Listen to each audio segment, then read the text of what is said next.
morning, starshine. A deal with Iran. Good morning. Guten Morgen.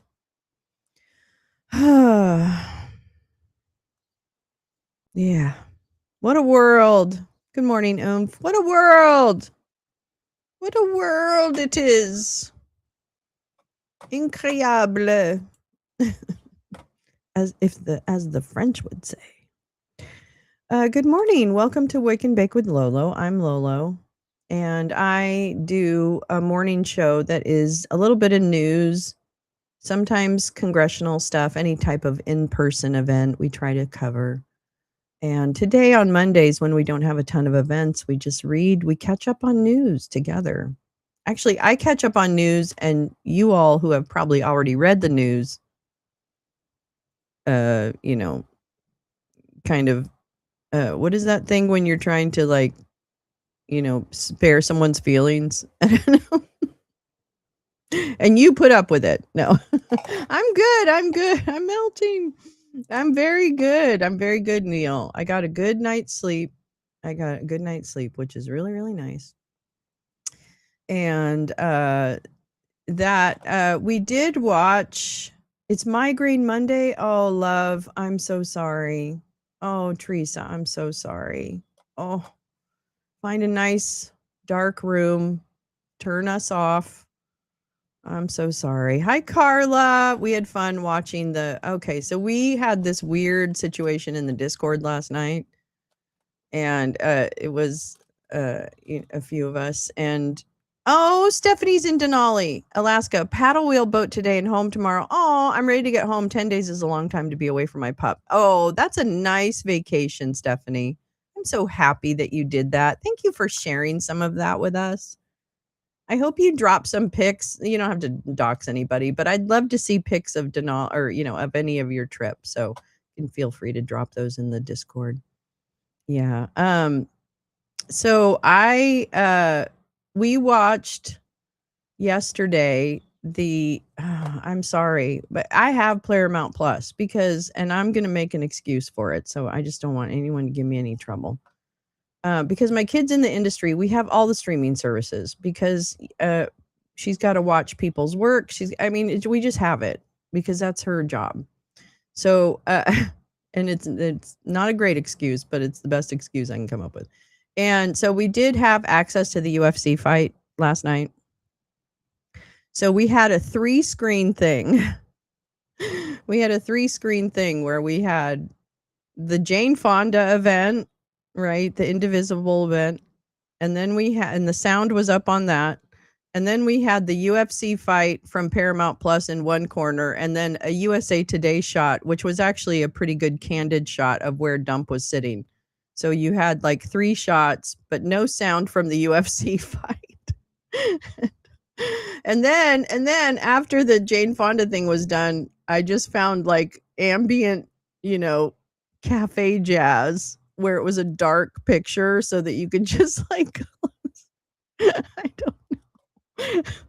don't know why I had such a preoccupation with that UFC event, if only to hope for lightning because there was so much metal there, but it didn't happen. So that's okay. It's not, you don't always get what you want. But you do know what day it is, don't you? That's right. It's Monday. It's Monday. That's pretty much where we're at right now. Yeah. It's not going to work. We're not going to escape. We're not escaping. We're not escaping. I have so many things on my mind today, but I hope I have some kind of, and actually I have a lot of articles to read to you, so I don't have to rely on my stupid memory. Yeah, it's Stephanie. I will catch up with y'all later. All right, Teresa, I love you so much, darling. You take care of yourself, love.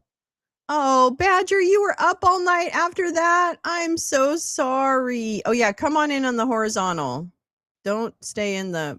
Don't stay in there. Don't go in the barn. Did that sound weird? No, it didn't sound weird. Let's see. Let me go back. Hi, Mr. Spock. Hello, darling. How are you? Dan is here. Hello, Dan, my love. And let's see. We're gonna send Teresa back to bed. She's got to take a nap.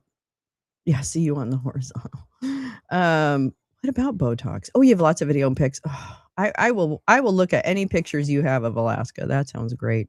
I'm so happy you got that trip. I'm so happy. Nothing you say sounds weird, Badger. Never. So don't even worry about it. Pap.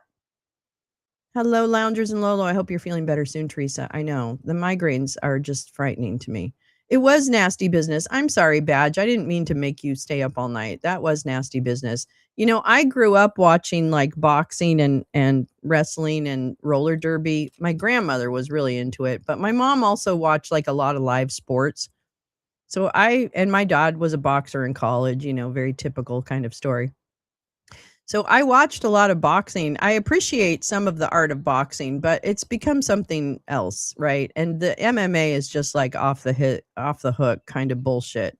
And it's just to get as much blood on the tarp as possible, right? Like that's to me what MMA is all the people who wish that you could kick somebody in the head, you know, in boxing, and now you can just kick them in the head. So yeah, I mean, I can appreciate like I have paid money to WWE to go see a WWE Raw show live twice. Okay, twice. That's it. Bye bye Unified. Have a bye bye Unified. Fucking ding dong. Wait, is it one of the dumb? I get a lot of trolls on the vertical. So unfortunately, if you're on the vertical, you're going to get a bunch of trolls over there, and I'll try and take care of them. No, Jesus wasn't real. Yeah. So I'm so sorry to be the one to have to tell you that, but Jesus wasn't real. I'm so sorry. Roller derby was awesome. Skinny Minnie the blonde. Yeah. I loved roller derby. I really enjoy it. I'm glad it got a resurgence. I think it's really great. The same dude who was drunk. Yeah, what they said. Now, here's the thing. As someone who has listened to way too much right-wing media over the last 6 years, you know, and then some, the whole Michelle Obama is a man thing has been a disgusting disinformation, you know, bullshit thing. I don't know, Jane. I'm not sure if you're on the vertical or not. Is it a skinny screen or is it a wider screen? I'm not sure, Jane. I can't tell. But that particular disgusting bullshit has been spewed for years now by a lot of the right-wing pundits, and that's kind of what they get off on is this, you know, just try and be as hateful as you can. You know what I'm saying? Like, I don't know. So so it's interesting that you know, like it came out during that night, and I don't know, I guess I'm just not shocked. I mean, this is something that these folks have just completely adopted, this kind of disgusting bullshit, you know, we're idiots kind of thing. Yeah. So I just don't understand that. Why would you do that? Yeah, you don't understand. I'm so sorry. How old are you? Are you not old enough to be here? Bye. IDK, it's just a shot of me. Well, it's it is okay. I don't know, Jane. I can't. I don't know where you are, Jane. I don't know. No, they're terrible people. And the thing is they've always been terrible people. Sorry, that shirt is bothering me. Yeah, you're good, Jane. You're on the fine. Is it landscape or portrait? Oh, there you go. Pepper has the words. I don't have the words. Pepper has the words. Is Black Bear here? Oh my God. Good morning, Black Bear. How are you, my love? Oh my goodness. So nice to see everybody. Lee is here. Hello, Lee. I missed everybody. Oh my God. Max, on the Jane Fonda stuff, you're right. They totally did. They totally did. It was too much. And the sound design was terrible. Absolutely terrible. So anyway, I don't know. I'm trying to get rid of some of the creeps.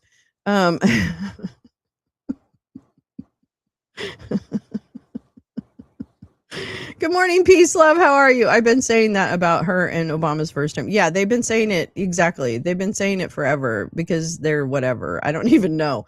It's not like it's even like a really hurtful thing. It's just like stupid. Yeah, Jane, if you see towels, you're in the linen closet again. Yes, landscape. There you go, darling. Landscape. You want to do that? Yeah, landscape is horizontal. You're good. You're good. You're good, Jane. You're here. Oh, it's nice to see you, Black Bear. Good to see you. Yeah, it's just oh my gosh, there's so many things that just like I don't know, it's just a crazy world. And I'm going to tell you right now, if it isn't the biggest case of the emperor's new clothes with Dump starting a war. Hi K9. Oh my god, I forgot to say hi to you. Hello K9, my love. K9 comes from watching like convoy stuff and other stuff from a long time ago. So K9, it's nice to see you in here. So so this war, okay? All right. First of all, if you don't think that we started this war, people have died, many people have died. Prices have skyrocketed like to levels, I mean literally levels no one has ever seen before.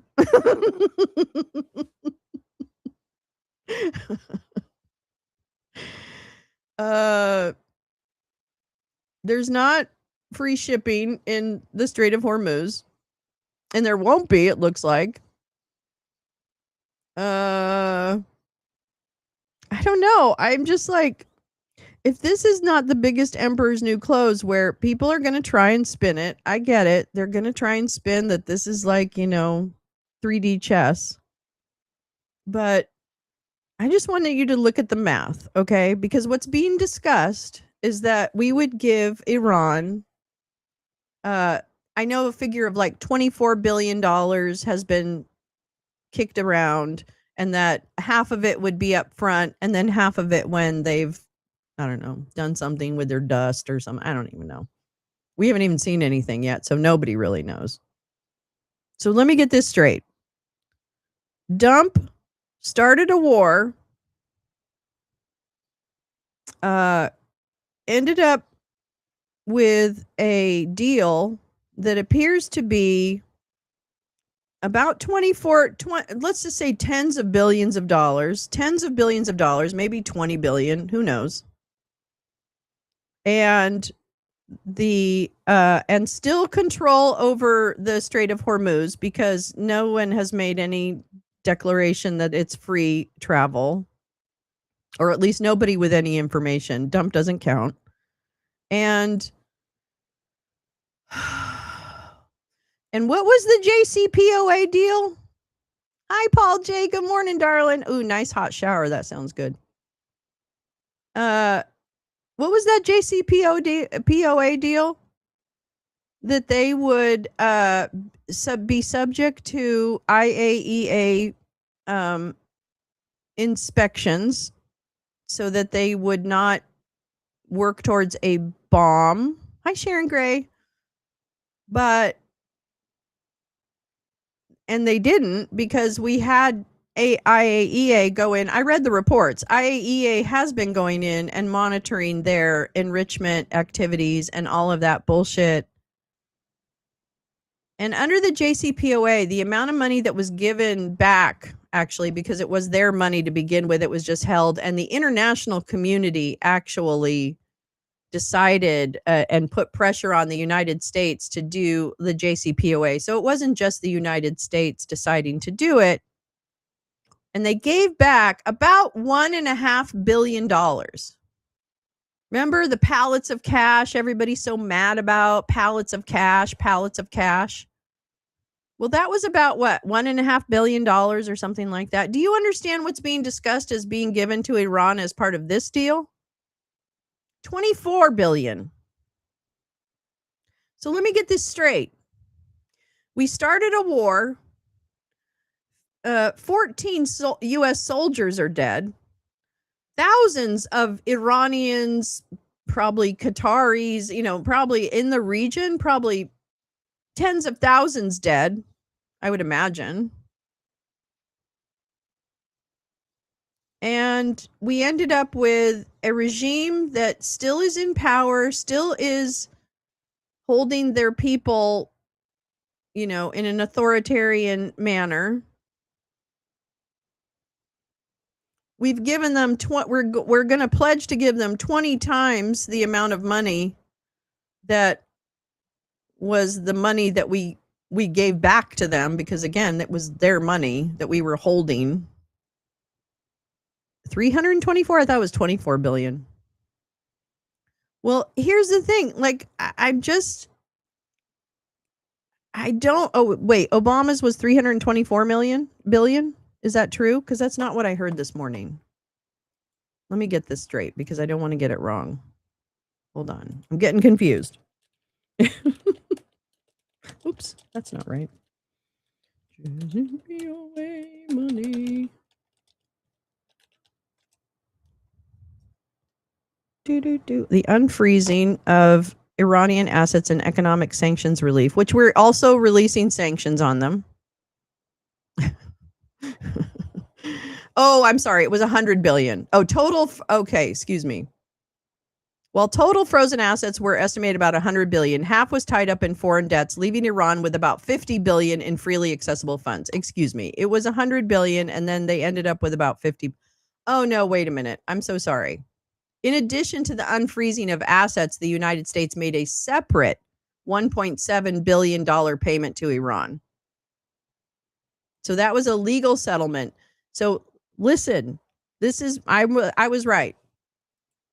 The United States gave, I see what you say. It's 300 billion to rebuild Iran. Oh, sorry. Yeah.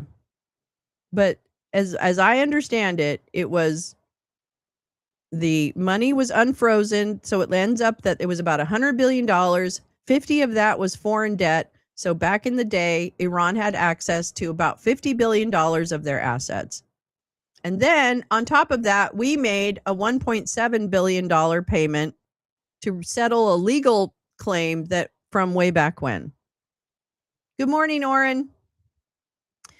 And today, what we're talking about, self-inflicted, because in January, none of this was on the table. None of it. None of it. In February, none of this was on the table. None of it. And now, instead of just unfreezing assets and giving them 1.7 billion, we're going to unfreeze assets to the tune and give them another, what it sounds like, $324 billion. What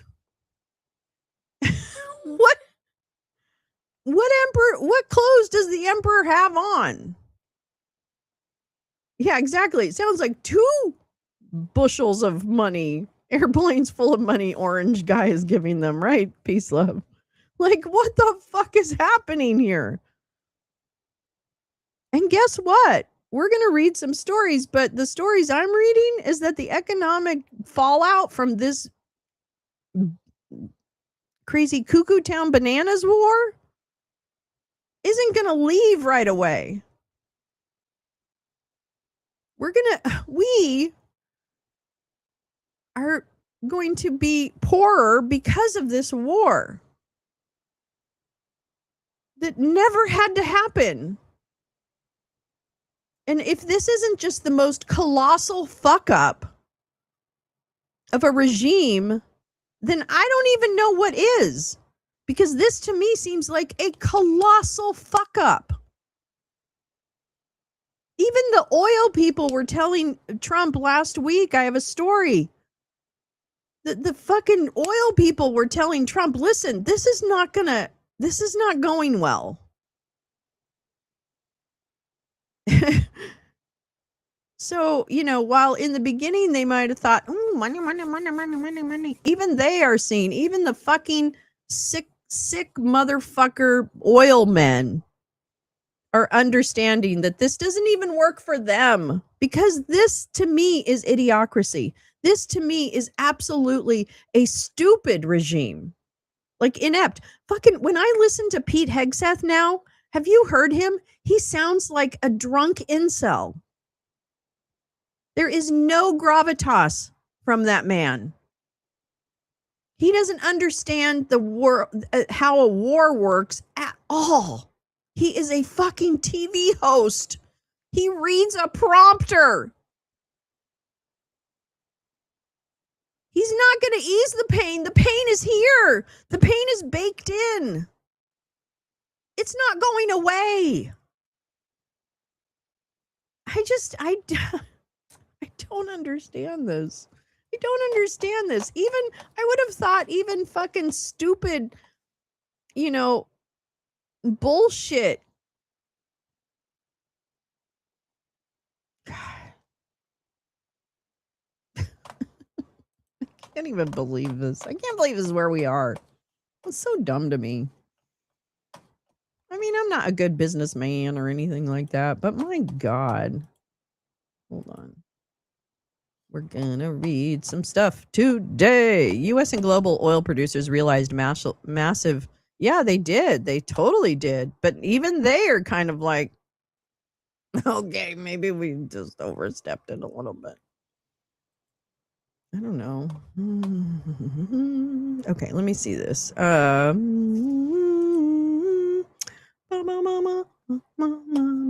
Let's share this one out. Yes. Sloan Bella is a psychic who says, if you want to know what hell is, we are living through hell right now. Well, I mean, I don't know about that. Here's the thing. One of the things that strikes me is that all of our, furor over this particular time, which I have a lot of furor over this particular time. But we should remember, I hope we remember, especially as white people, I'm just going to say it. I hope we remember that people have been struggling under authoritarianism at all for centuries in this country. It's really been the de rigueur, like de rigueur is that we oppress people and we are assholes and the system is rigged to help white people. I mean, that let's call a thing, because that's really what we're talking about here.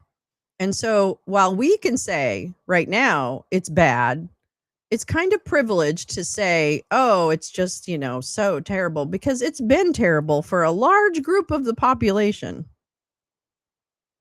for hundreds of years. And I'm not saying that there aren't parts of it now that are just more overt, but I think that's what we're dealing with. We're dealing with overt. We're not necessarily dealing with anything that's new. It just happens to be pointed at a lot more people. But we have to attack it full-throatedly regardless. Anti-trans hate, anti-LGBTQ, anti-black, anti-anything DEI, people of color. Oh my God, wall of text. I can't with you. I'm so sorry. I don't even know what you're saying, but you're dumb because you can't expect me to read all that. So, I get it, and I know, and I'm just as, I am just as guilty, I guess, of being like shocked by, oh my God, the cruelty. Well, there's entire swaths of the population who grew up in that cruelty and or have incredible generational trauma from that cruelty that still follows people. And also the systems are still very much geared towards white people. Sorry.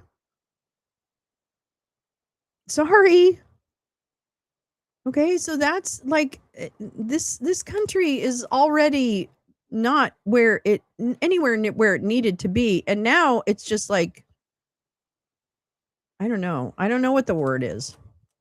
More overt? I'm not sure. Maybe, I don't know. Maybe this is the end game for them. I'm not really sure. I do think it is the great cash out. I think these guys are seeing that the midterms are coming. I think they're scared of the midterms. But I think they are scared. So anyway, so I was looking this morning for some articles about what's happening and what I wanted to read. So remember, there's starving kids in China that should have been there, starving people of color right down the street. I mean, community. I think the beautiful thing is that I think that community organizing and that mutual aid and those types of outcrop, growth in that area, I think is going to rise, which is a wonderful thing to see community aid and mutual aid rather, and community groups getting involved. So definitely reach out in your community. Usually 311 in communities has some access to services and stuff like that, or 211. So check your area, because they might have some good resources for you to get like groceries, or do, community gardening, or if you need legal help. And there's all kinds of mutual aid organizations throughout the country. And hopefully people who are in rural areas can also get access to some support.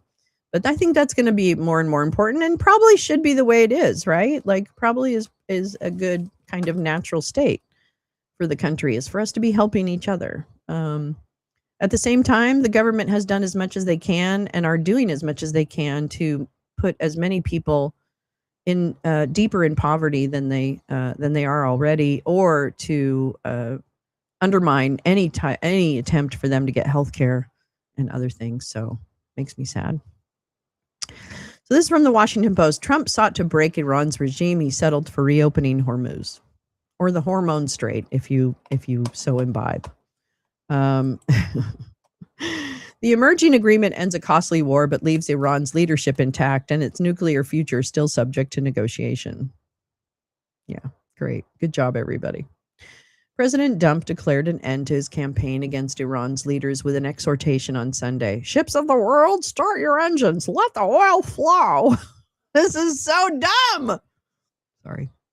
With the Iranian regime still in place, he was celebrating the resumption of the way the world was on February 27th, the day before the United States and Israel attacked Iran. And Israel says we're not part of any deal. Hello? Is anybody paying attention to that? Because they're definitely saying we're not part of any deal. Well, then what's the point? Because this is Israel's war. So what's the point? And the fact that strong men can't even stand up to other strong men should be absolutely maddening. If you were because women stand up to him all the time. So sorry, we already do the work. But these world leaders, like he's going to meet with Macron. I think we should probably pull up the Macron thing. Why aren't they standing up to him? I mean, I've worked in a corporation at high levels, so I understand how the C-suite works in a corporation, right? In a publicly traded corporation, mind you. So I have some pretty good insight on the way the corporations think when the doors are closed. You know what I'm saying? And I'm going to say that there's times when you need to actually say something. Like, this is banana cuckoo town. I don't know. I can't even believe this. I can't believe we're here. It's an unbelievable Monday. Yeah, we've got a lot of conspiratard. I don't even know what that means.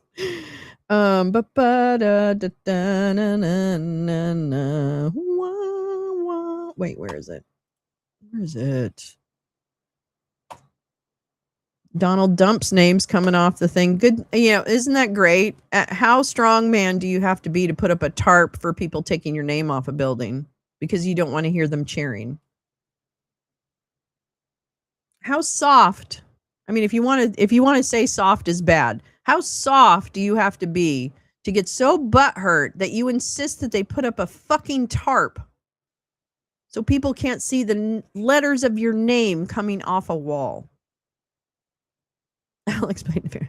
Because it's all a movie? Oh, well, there you go. Well, then, Chase, I guess we don't need to do anything. All right, let's just watch movies. Whatever. Let's just go eat all-you-can-eat shrimp. Whatever. Who cares? You're right. It's very simple. Yeah. Thank God you're here. Thank God this guy's here.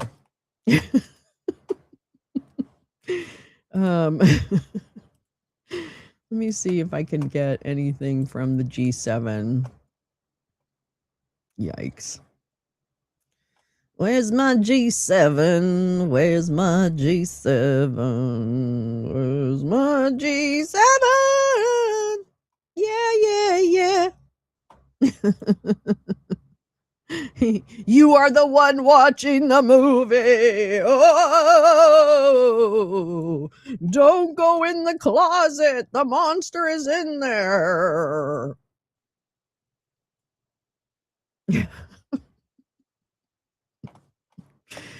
Oh, Chase, you're so smart.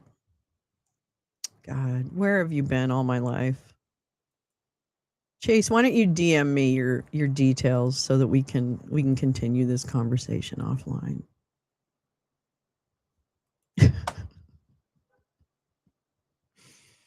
Oh man, it must be nice in that basement. Keep believing in this bullshit. What am I believing? What do you think, Chase? They're in the vertical because they're sitting in their basement waiting for mom to bring them a hot pocket. Mom, where are you with that hot pocket? Coffee's brewing. Everyone is gonna be alive. They're in another dimension. They're in my head.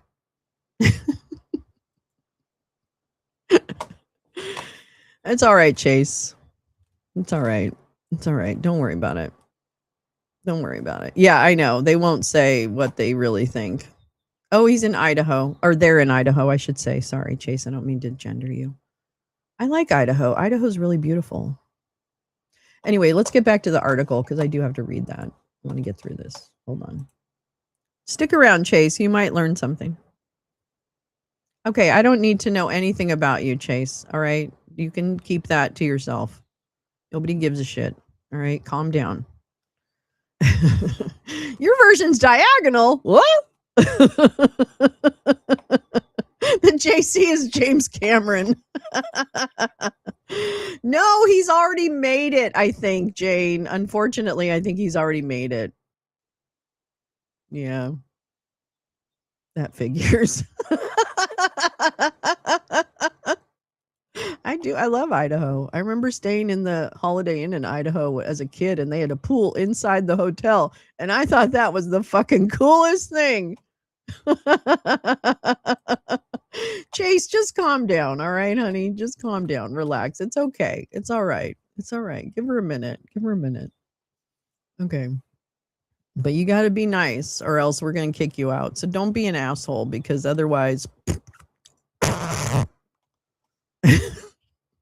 with the Iranian regime still in place, he was celebrating a resumption of the way the world was on February 27th, the day before the United States and Israel attacked Iran. Return to a version of the status quo was a far cry from the original aims of a war effort that kicked off with a vow to come to the aid of the Iranian protesters who had taken to their nation's streets to denounce their regime. One strikes killed Iran's supreme leader, Ali Khamenei, in the opening hours of the war. Dump told Iranians that the moment to seize back their nation had come. An uprising never happened. In the nearly 4 months since Iranian leaders, unfortunately, Chase, you're already dumb, and I'm so sorry, but you're gonna be gone. Bye. Okay. In history, shut down the Strait of Hormuz, cripple global energy markets, and drive such a deep wedge between Trump and Israeli Prime Minister Netanyahu that, well, okay, is there really a wedge that the U.S. leader spent part of his 80th birthday cursing out his Israeli counterpart?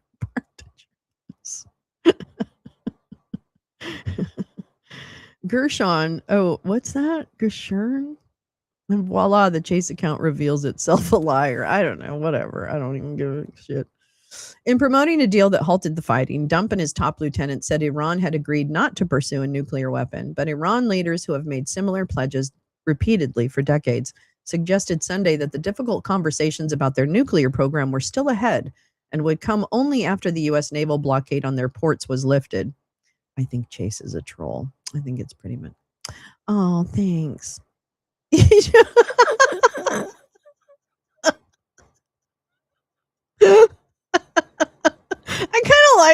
kind of like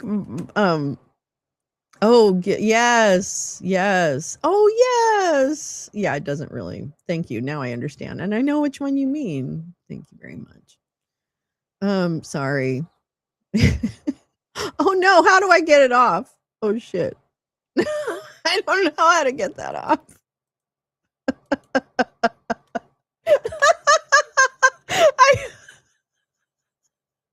I deleted it and now I can't unshow. I should show someone else. Let's see. Potato juice. There we go. We'll get rid of it that way. Oh, I love this. Oh my God. Okay.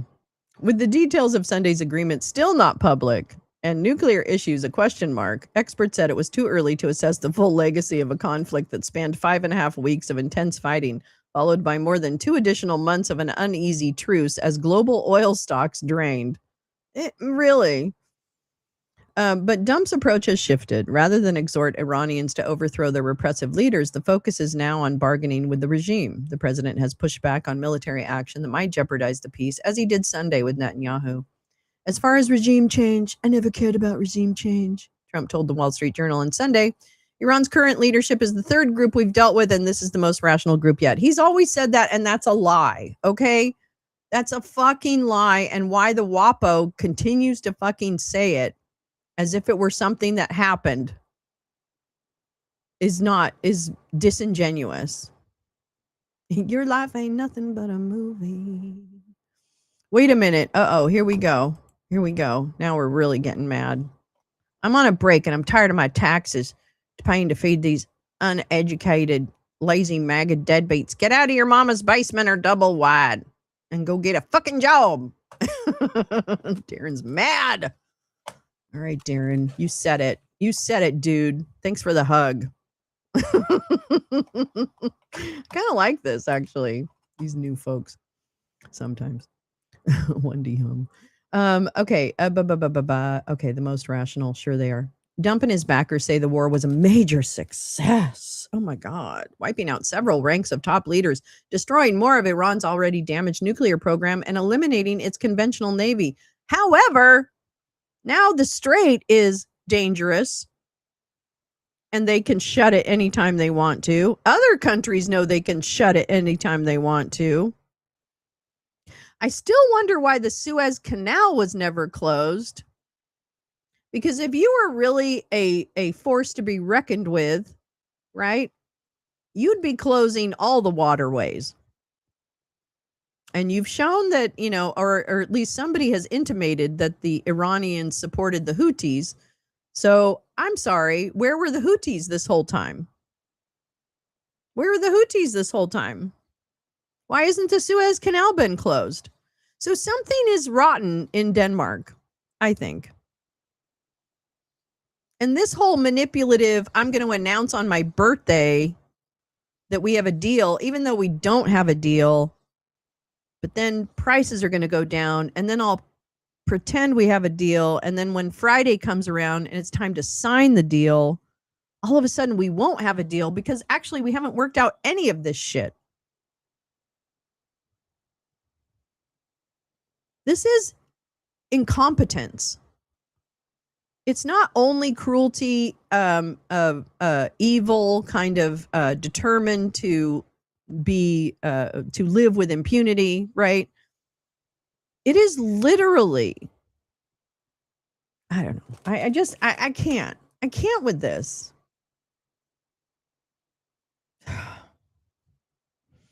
Like the world is so much worse because of this. And we did it.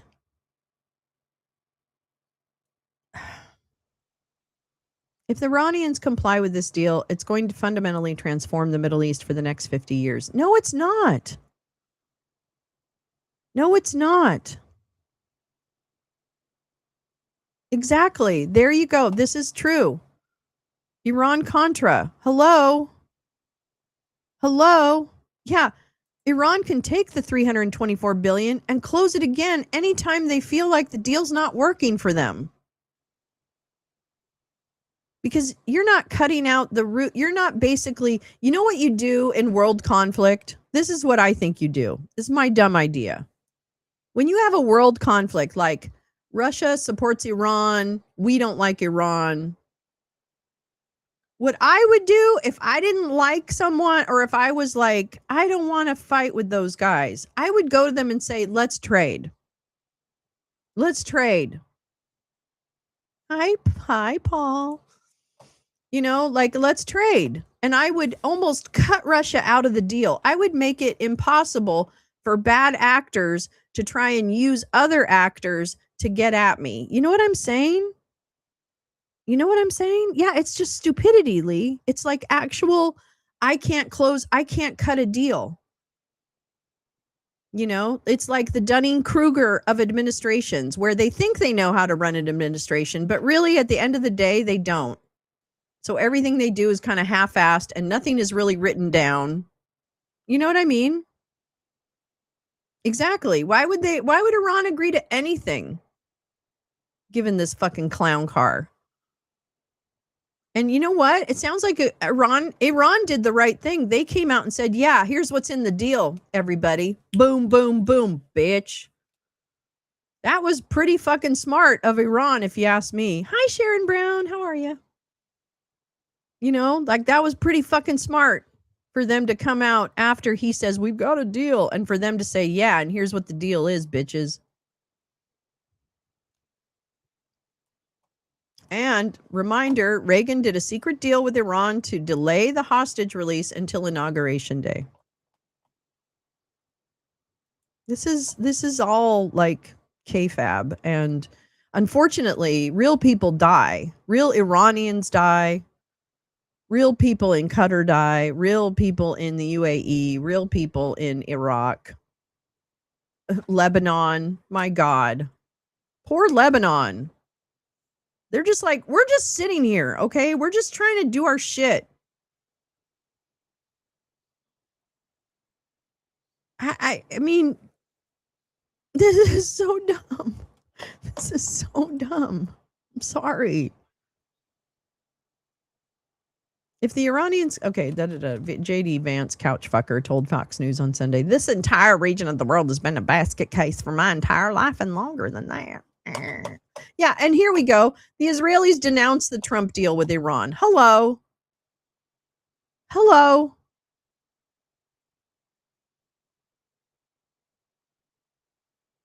Attention, blanks on vertical. Oh, sucks. Oh, yeah, that's fine. Yeah, I just like, what? Some Middle East experts question that, even as many said that a deal ended the fighting and reopened the strait was likely superior to the alternative of continued war. Oh, okay. So there you go. The bright side is that you get, you know, you get not a continued war. Hey, Chaz, thank you so much. Charlie, thanks for the thumbs up, dude. I appreciate you. Thanks for coming in. I appreciate it. Oh, congratulations, Sharon, on the Stanley Cup. Oh boy. Don't make the Canadians too mad. Don't make them sad. Charlie's a good egg. He's a great troll. He's a good egg. Let's see. Okay. If this agreement goes forward as reported, it will leave a brutal regime in control of Iran and in control of most of the tools it uses to threaten the region: ballistic missiles, drones, and a weaker but still dangerous regional proxy network in Lebanon, Iraq, and Yemen, said Brian Katulis, a senior fellow at the Middle East Institute. Well, that sounds great. That sounds real great. If you had told me 25 years ago that the Hurricanes would be the Stanley Cup champions, I'd have never believed it. Well, dreams do come true. They can happen to you. Yeah. She isn't dead. It is family.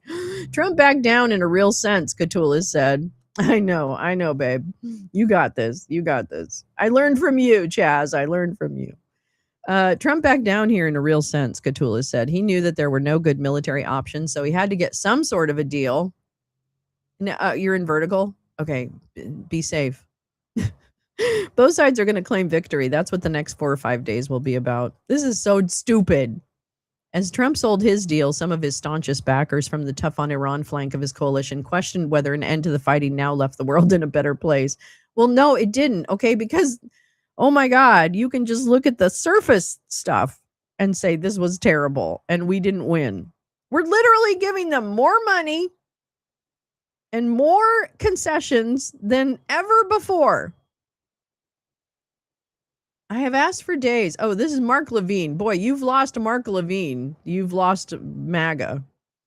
I have asked for days. Why can't we, the people, see the damn MOU? Not through people briefed by an anonymous person, radio host Mark Levine wrote on X. Levine has spoken frequently to Trump about Iran issues over the course of the second term. Honestly, I've never seen anything like this. If it's a great outcome for peace, then release it, because it's not, Mark.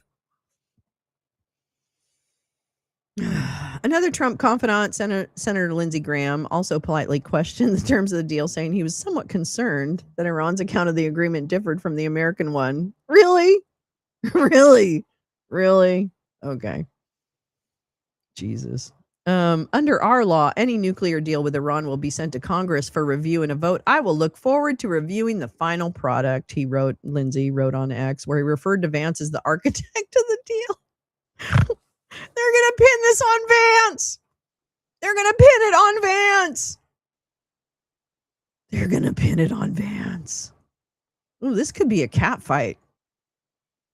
This could be a kitten fight. Iranian leaders said Sunday that the terms of the deal would be published only after it is signed Friday, a decision that insulates the agreement from outside lobbying, but may also increase the risk if it falls apart as negotiators continue to discuss details. Iranian policymakers said little about nuclear issues Sunday, a clear difference in emphasis from the U.S. side. They suggested that they would need significant sanctions relief before agreeing to major concessions on that issue. This is not done by any fucking stretch. Yikes. Oh my God. Negotiators will now need to discuss a moratorium on further enrichment of nuclear fuel, as well as the fate of Iran's existing stockpile of highly enriched uranium, which Tehran developed after Trump pulled out of the Obama-era nuclear deal in 2018. I'm going to say this right now. Iran's existing stockpile of uranium developed after Trump pulled out of the JCPOA.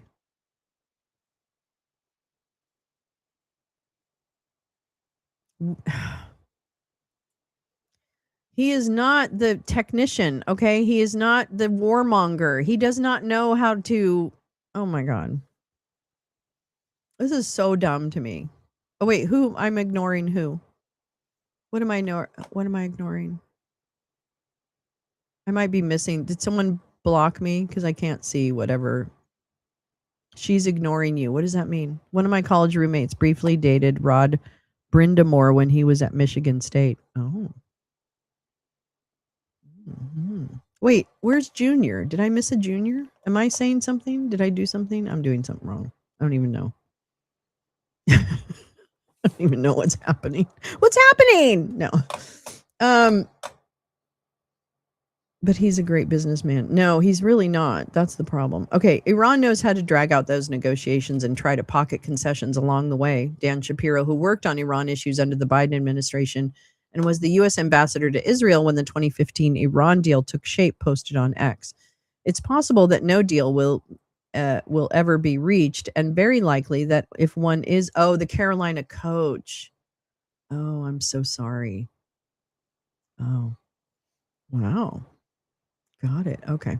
It is possible that no deal will ever be reached, and very likely that if one is reached, it will be worse than what we could have achieved through diplomacy before the war. See, we didn't have diplomats that were ever intending to diplomat. You see? So there wasn't ever... The efforts at diplomacy were weak and not sophisticated and not relevant. Negotiation isn't just going in like this is not a real estate deal for Steve Witkoff. This is not a real estate deal. This is life and death. Many lives and many deaths. The legacy of Sunday's agreement is likely to be narrower, Shapiro said, one with a lesson for Iran that it may want to use in the future. Getting the Strait of Hormuz open is the most important outcome of this agreement, Shapiro said. Iran has taken a theoretical point of leverage and turned it into a very real and powerful one, imposing across the global economy and rattling dump. Yeah, okay. Okay. Okay. Yes, I am. Okay. I want to also say that I brought this up the other day on a post, and I wanted to bring it up again. Oops. This is just one email from the Epstein files. And I want you to look at the CC. And I want you to look at the date. So I wonder, what was Todd Blanche's involvement with Epstein stuff prior to his death?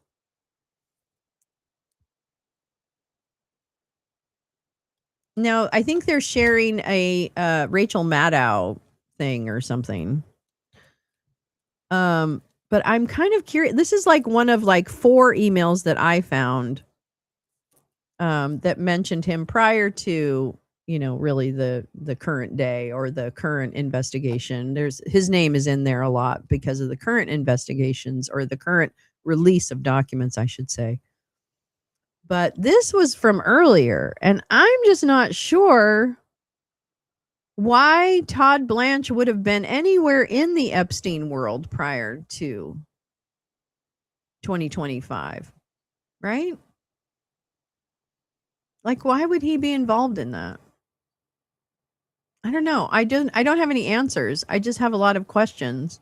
Because this is just one of 4. There's 3 others that I found, and I'm sure there's more. But it's just really interesting to me. I mean, there's nothing specifically insinuating, any kind of untoward stuff. I mean, he's just a CC. But I'm just curious. It just seems awfully coincidental that Todd would have been around during that time, and now look at him. I don't know. Again, I'm just a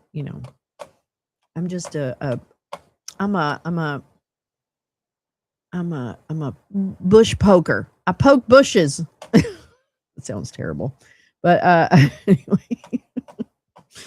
Dun, dun, dun, dun, dun, dun. Wait, is this it? Let's take this.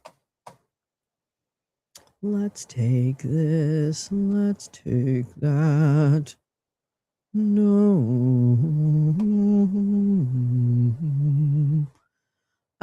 Let's see. Let me see. Oh yeah, this I wanted to read. So this, I know. You're gonna get your $4. Don't worry. Okay. Switch to this. Switch to that. Okay. This is from the New York Times from today. Deal to reopen Hormuz kicks off long effort to ease energy crisis. The pace of recovery will depend on how confident companies are that the deal between the United States and Iran will hold and be extended. Yeah. The long-awaited deal to reopen the Strait of Hormuz brought quick relief to the oil market, sending prices to their lowest levels since early March. Getting substantial amounts of oil and gas flowing, however, will take much longer. It can take weeks or months, even in the best of times, to get oil and gas from the wells in the Persian Gulf to buyers in China or Japan. The first big test for whether the deal will work is whether it gives shipping companies enough confidence to send their vessels through the strait, a narrow waterway separating Iran from the Arabian Peninsula. If they do, tankers that have been stranded in the Persian Gulf will be able to bring much-needed fuel to buyers around the world. What comes after that will depend a lot on how long companies think the reopening will last. I can't even believe we did this. I just can't believe we did this.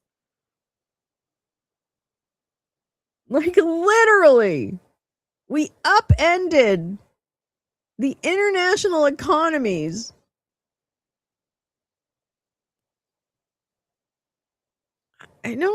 Okay. What comes after that will depend a lot on how long companies think the reopening will last. The United States and Iran agreed to a 60-day truce during which they would try to reach a broader agreement on Iran's nuclear weapons program and U.S. sanctions around the country, against the country, rather. That should be enough for empty vessels that are near the strait to make the journey to ports in countries like Iraq or Kuwait and back out again. But it might be a tougher calculus for tankers farther away, particularly if ship owners have doubts about the durability of the deal. Another big question is whether oil and natural gas producers in the Gulf will have the confidence to begin the difficult work of bringing wells, refineries, and other infrastructure back online. All told, Gulf countries slashed up to 15 million barrels a day of oil production this spring, or nearly 15% of global supply. You're talking about 6 to 12 months to be able to find some sort of equilibrium, while Sawan, the chief executive of the London-based oil giant Shell, said in an interview with the New York Times last month, this assumes everything comes back on stream quickly, which is challenging because some of the infrastructure has been damaged. That is not to say that fuel will remain this pricey for the better part of a year. If the deal holds and is extended, oil prices will most likely remain much lower than they were at the height of the conflict, helping to bring down prices at the pump.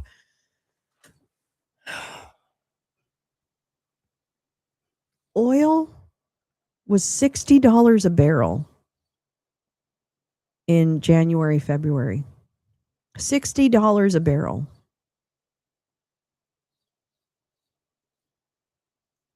We did this. It didn't have to happen. I mean, it's like they did the opposite of what you're supposed to do. Yeah, see, Lee, this is interesting because I do think that this benefit, I mean, that's what I'm always asking myself. When things like this happen, who benefits, right? Obviously, the oil companies and other people who have a higher priced commodity, benefited. And it feels to me like they feel like they can at least turn the faucet on and off when they want to with the pressure on Dump and his regime. I would imagine there's more people obviously involved, like commerce and, treasury and all that stuff. Energy. Which those guys to me are part of the worst group of the entire cabinet is useless, but there's a group of people that I think are very damaging and very much wanting to hide whatever crimes they have or will commit. And I think about people like Zeldin, Beasley, Nutlicker, especially. So I feel like, and Burgum I think is a big part of this too. So I feel like those people are really definitely willing to upend the global, peace for their own monetary benefit and the elimination of accountability. Oh my God. It's just so, I'm sick to my stomach. I literally have a stomach ache now.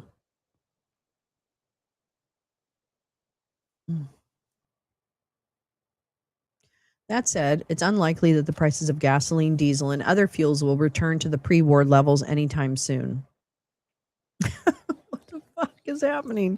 Even in countries like the United States that are not facing shortages, energy prices aren't just going to snap back to where they were pre-conflict, said Jennifer McCown, a chief global economist at Capital Economics, a consulting firm.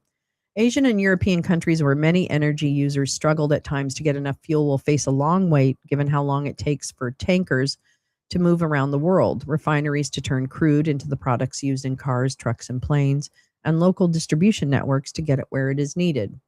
It will take at least 4 months to get back to 80% of pre-conflict flows, Sultan Ahmed Al-Jaber, who leads the Abu Dhabi National Oil Company, told the Atlantic Council in May.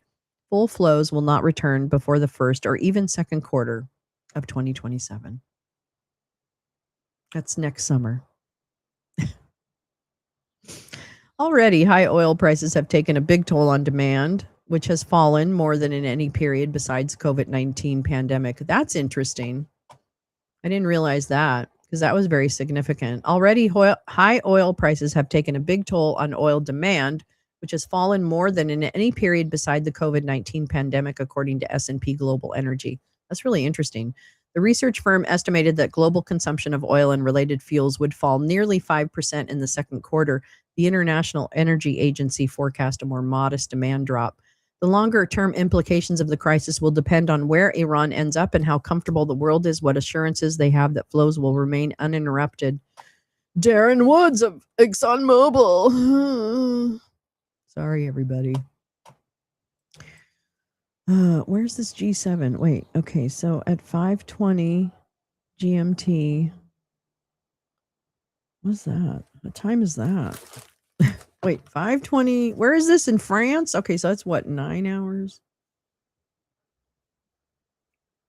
Wait, what is it? What is it now? 10, 9, 18.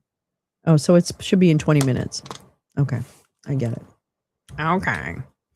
It happened in a time when Russia refining capabilities were under attack. We dropped sanctions and their earnings went, refilling the war coffers. I know, that's the thing. I mean, if you wanted to call this a conspiracy, and I wouldn't be able to argue against that too well, because when you think about it, if it's not Putin and Trump and Bibi trying to fuck it all up so that they can, get away with their land grabs, right? Like I could see them thinking that, like I don't know. It just it's maddening. But I'm looking at this. This is gonna happen, I think, in about 20 minutes. So we'll see if we're around for that, but we'll probably be around actually and see what's happening there. We'll see. Actually, let me move this over here. I've got more to read. Don't worry. Yeah. Because speaking of which, let me read you this one. See? Put the money in the bag, see? This is also from WAPO from yesterday. Oil executives warn White House that gas prices will get worse. This is June 11th. I mean, this is 2 days ago. No, it's 4 days ago. Sorry. It's Friday. Oil and gas executives have warned the White House that gasoline prices could surge in the coming months as fuel inventories fall to critical lows. So do you think that's why we had to announce a deal on Sunday? This was on Friday. Wait, when was this? What was the 11th? The 11th was Friday? Do you think this conversation had anything to do with the announcement on Sunday? Do you think? Because inflation went up last week too. Oh my God. I hadn't told Jim that we watched Soylent Green. That's so cute. Congratulations to Jim on getting in the New York Times article too about Kash Patel. I'm glad his story is out. I want Jim's story to be out. I'm sick of people attacking Jim, but he's done nothing to anyone. And I'm sick of it. So fucking stop coming for him. Let him do his thing. I'm done. I'm so done with that bullshit. That to me is a distraction. So, way to go, Jim. Fight the good fight. Let's see. Yeah, so what about that? So I think if you want to talk about like conspiracies, I don't know. This seems like pretty fucking coinkadinky that oil and gas last week would have warned the White House, blah, blah, blah, or this story comes out at least that warning came through. And then all these other things. Yeah, he's in the New York Times. I got to find it. I thought I had it bookmarked, but for some reason, I don't think I did. It was great. It was good to have his story out there. Let me see. Oil and gas executives. Okay. I'll find it and I'll read the part about that. Oil and gas execs have warned that the White House that gasoline prices could surge in the coming months as fuel inventories fall to critical lows, complicating the Trump administration's effort to contain inflation. See, this is the thing. Inflation comes out. This news kind of breaks. Now on Sunday, we've got like the deal of the century, but we don't really have the deal of the century. Industry officials say they're doing everything they can to sound an alarm about prices, that prices are about to soar as the commercial and government inventories that have mitigated price rises so far are rapidly depleting. according to multiple people familiar with the conversations, who spoke on the condition of anonymity for fear of retaliation from the administration. Some inventories could be wiped out within weeks, the executives have warned, coinciding with the peak summer travel season.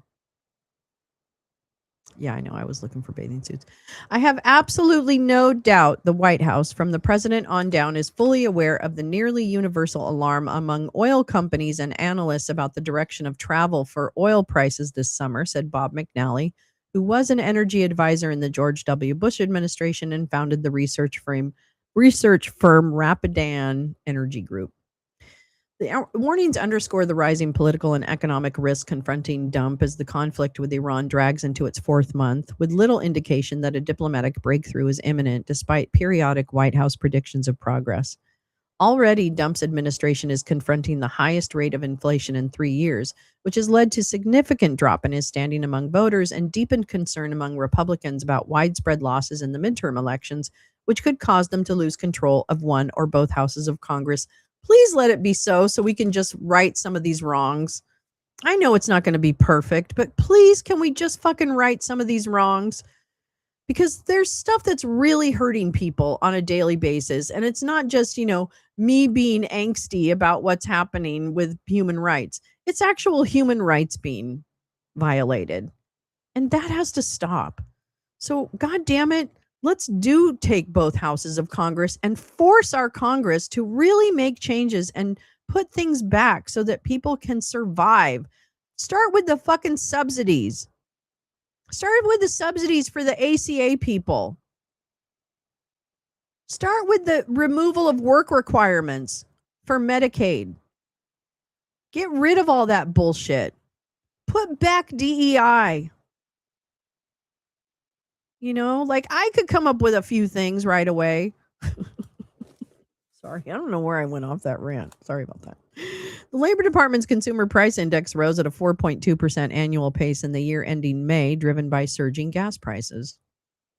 Dump has publicly brushed off concerns about the rising prices. I love it. I love the inflation, Trump told reporters on Wednesday when asked about the new figures. Oil prices will drop like a rock once the war concludes. Industry executives suggest otherwise. The billionaires say a different story, literally.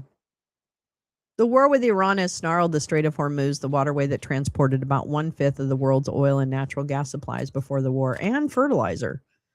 Trump has repeatedly sought to assure the public that he is close to a deal to reopen the strait, but that's not happened. Well, then comes Sunday. Senior oil executives who typically avoid making alarming projections in public have been doing exactly that. We're sounding the alarm on these inventories going to record lows, said American Petroleum Institute CEO Mike Summers on Mornings with Maria, a Fox Business program that Trump frequently watches. We should be concerned about what prices we're going to see over the next few weeks. We have to solve this problem in the Strait of Hormuz. Y'all, come on, please. Can we please admit that all of this weekend is because of all this and none of it is real? I mean, I guess Chase was right. We're just watching a movie. Oh boy. Okay. Yeah. All right. Industry officials who spoke on the condition of anonymity to avoid antagonizing the White House said the administration's reception to their worries has been mixed. Oh, really? Oh my God. Some officials, they say, are taking the posture that the warnings are hollow. Prices have not shot up towards $200 a barrel, despite warnings since the war against Iran started in late February that they would quickly head there. The U.S. Strategic Petroleum Reserve has dropped to 349.2 million barrels, approaching a multi-decade low last seen in 1983. The exact date reserves start to run dry can be difficult to calculate because they cannot be run all the way down. Millions of barrels of oil need to remain in pipelines and refineries to keep the systems from breaking down. Analysts and industry executives warn the critical moment could come from anywhere from the end of this month to closer to the end of summer. But they are universally anxious about how quickly the supply is declining. Boop. Industry models show the collapse of crude inventories within a matter of weeks could push the cost of oil up by 50% or more, sending the price of gas at the pump soaring past $5 per gallon. Oil execs worry that that will send the administration scrambling to impose emergency measures like restricting the export of U.S. fuel. A senior White House official said more information from the industry is good, and the administration will continue to take information from oil and gas executives into account. But that's one piece of the larger picture that only the president has, said the official, who spoke on the condition of anonymity to describe the private deliberations. The price of gas has consistently gone down for the past couple of weeks, the official said. Really? The official attributed that to the steps the administration has taken to ease prices, including waiving the Jones Act. I don't think they have which governs the ships that can serve U.S. ports and coordinating the release of 170. So about half our U.S. reserves they released. The national average for gallon of gas on Wednesday was $4.15, down from $4.52 a month ago, according to data from AAA. The prices fell in part because of reports of peace negotiations in the conflict, but the latest exchange of attacks is jeopardized. The president is focused on finishing the job. Okay, I don't even give a shit what he says. I don't care. I don't care. All right, I have to figure out how to copy this, though. Can I copy? That's okay. I know what I'm doing. Times.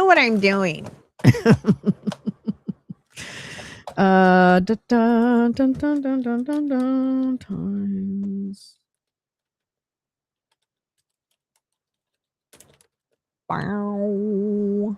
Yeah, here we go. I got it.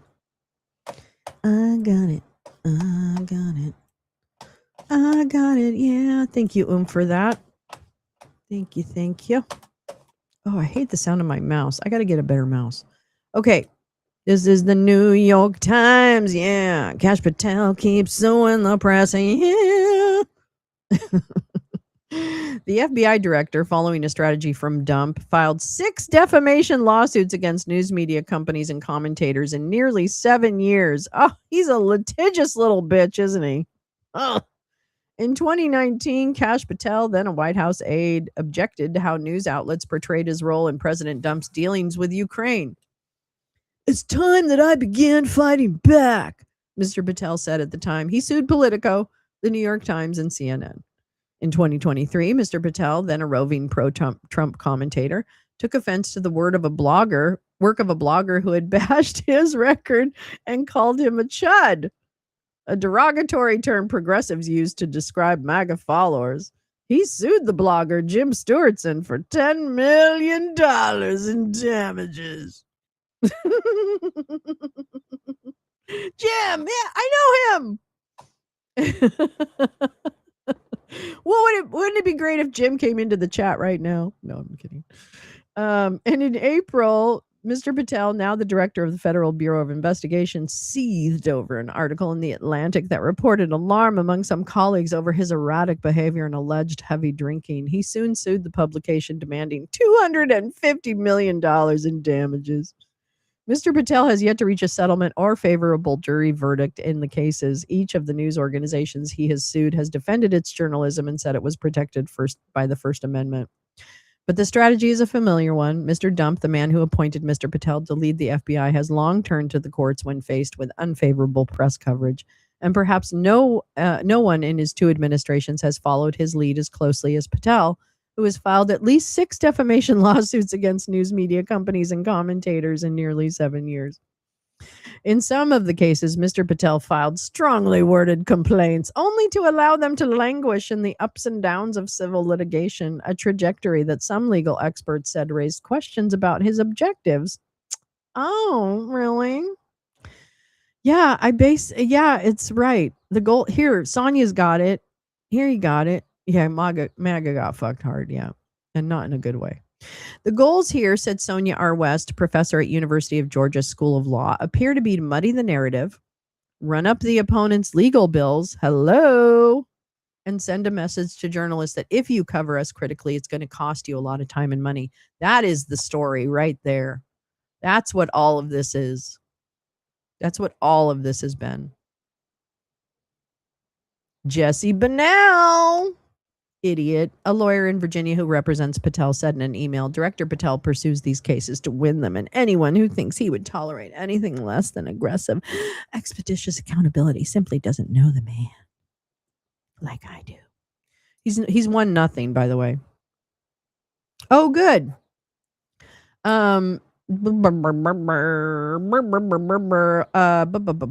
Director Patel pursues. Oh wait, I already read that. Ah, my eyes are burning. Hi, Jim. Jim, I'm reading an article about a chud.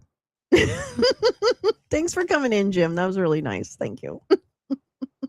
It's good to see you, bud. I love you, Jim. Jim and I jammed a Journey once in a car. Don't stop. I love you, Jim. I really do. You're the best. Uh-oh, I just went shopping for... Shoot. Okay. Here we go. Love you, babe. I love you, babe. Mean it. The suits constitute another front on which news organizations have been forced to spend time and money to defend their work in the Trump era. Others include steady public criticism from top officials, including Mr. Dump. Fresh interview. Oh, yeah. Is this a fresh interview, Jim? Or did they use other interviews that you've done with them? Congrats, Jim. It's so cool. Oh, yeah, except for the case. Yeah, except for the fact you're being sued for $10 million. I love you too, bud. Let's see. Others include steady public criticism from top officials, including Mr. Dump, limitations on access to White House and Pentagon, leak investigations that ensnare national security reporters, and investigations by the FCC. So it kind of seems like maybe this administration doesn't want you to know certain things because they keep going after with the people. The interview with the reporter, is that what you're asking? Let's see. Exact numbers on public officials who filed defamation claims are hard to come by, said Michael Norwick, a lawyer at Media Law Resource Center, a group that assists news organizations. Even so, Mr. Norwick, who's worked at the center for 15 years, says, I don't remember this being a thing, and now it's a thing. Rondell Anderson Jones, a professor at the University of Utah S.J. Quinney College of Law, said via email that there were examples of defamation suits from the officials who had completed their time in public service, but that she was unaware of cases predating Mr. Dump in which officials had wielded law enforcement or other executive level leverage power that they can couple with the pressure of the suit. Yeah, doesn't this seem like it should be kind of like, like wrong? A swing and a miss. Yeah, I think he's asking you, Jim. Oomph is asking you if if you were interviewed for this, for this investigation a long time ago, or if you were interviewed more recently. I don't know. I think that's what he's asking. Is that what you're asking, Oomph? I'm pretty sure. Miss Anderson Jones said the suits against news media companies had forced her to remove a line she had used in lectures for her entire career, which had said top government officials, including the president, do not sue for libel. An FBI spokesperson said that even government officials should have recourse to address what they deemed malicious lies in the news media. Mr. Patel and Bennell face an uphill battle in court, if they ever get to court. To recover damages in a defamation suit against a news organization, a public official like Mr. Patel would have to prove not only that the journalists about the month ago... Oh, okay, thanks, Jim. Mr. Patel would have to prove not only that the journalist had published a damaging falsehood, but also that they had done so knowingly or with reckless disregard of the truth, a legal standard known as actual malice. When Mr. Patel sued the Times in 2019 over its coverage of Dump's dealing with Ukraine, his complaint contained about 750 words of biography. He called himself a brilliant... Wait. I am a brilliant attorney. I am trusted. And wait, what? Trusted advisor. I am a staunch proponent and defender of the rule of law. And I want $45 million in damages. That's right. along with interest. I'm never going to get 6% a year anywhere else, but you know what? With Cash Patel, I'm going to demand 6%. Damn it. I don't care. Make it happen. After all that buildup, Mr. Patel failed to serve court papers to the Times and later dropped the case. How does he have money to even start these cases? You talked to the reporter about Oh, interesting. Oh. Are there still past interviews that never were reported, as is my strong impression? I mean, maybe. That's a perfect impression of Jesse Banal.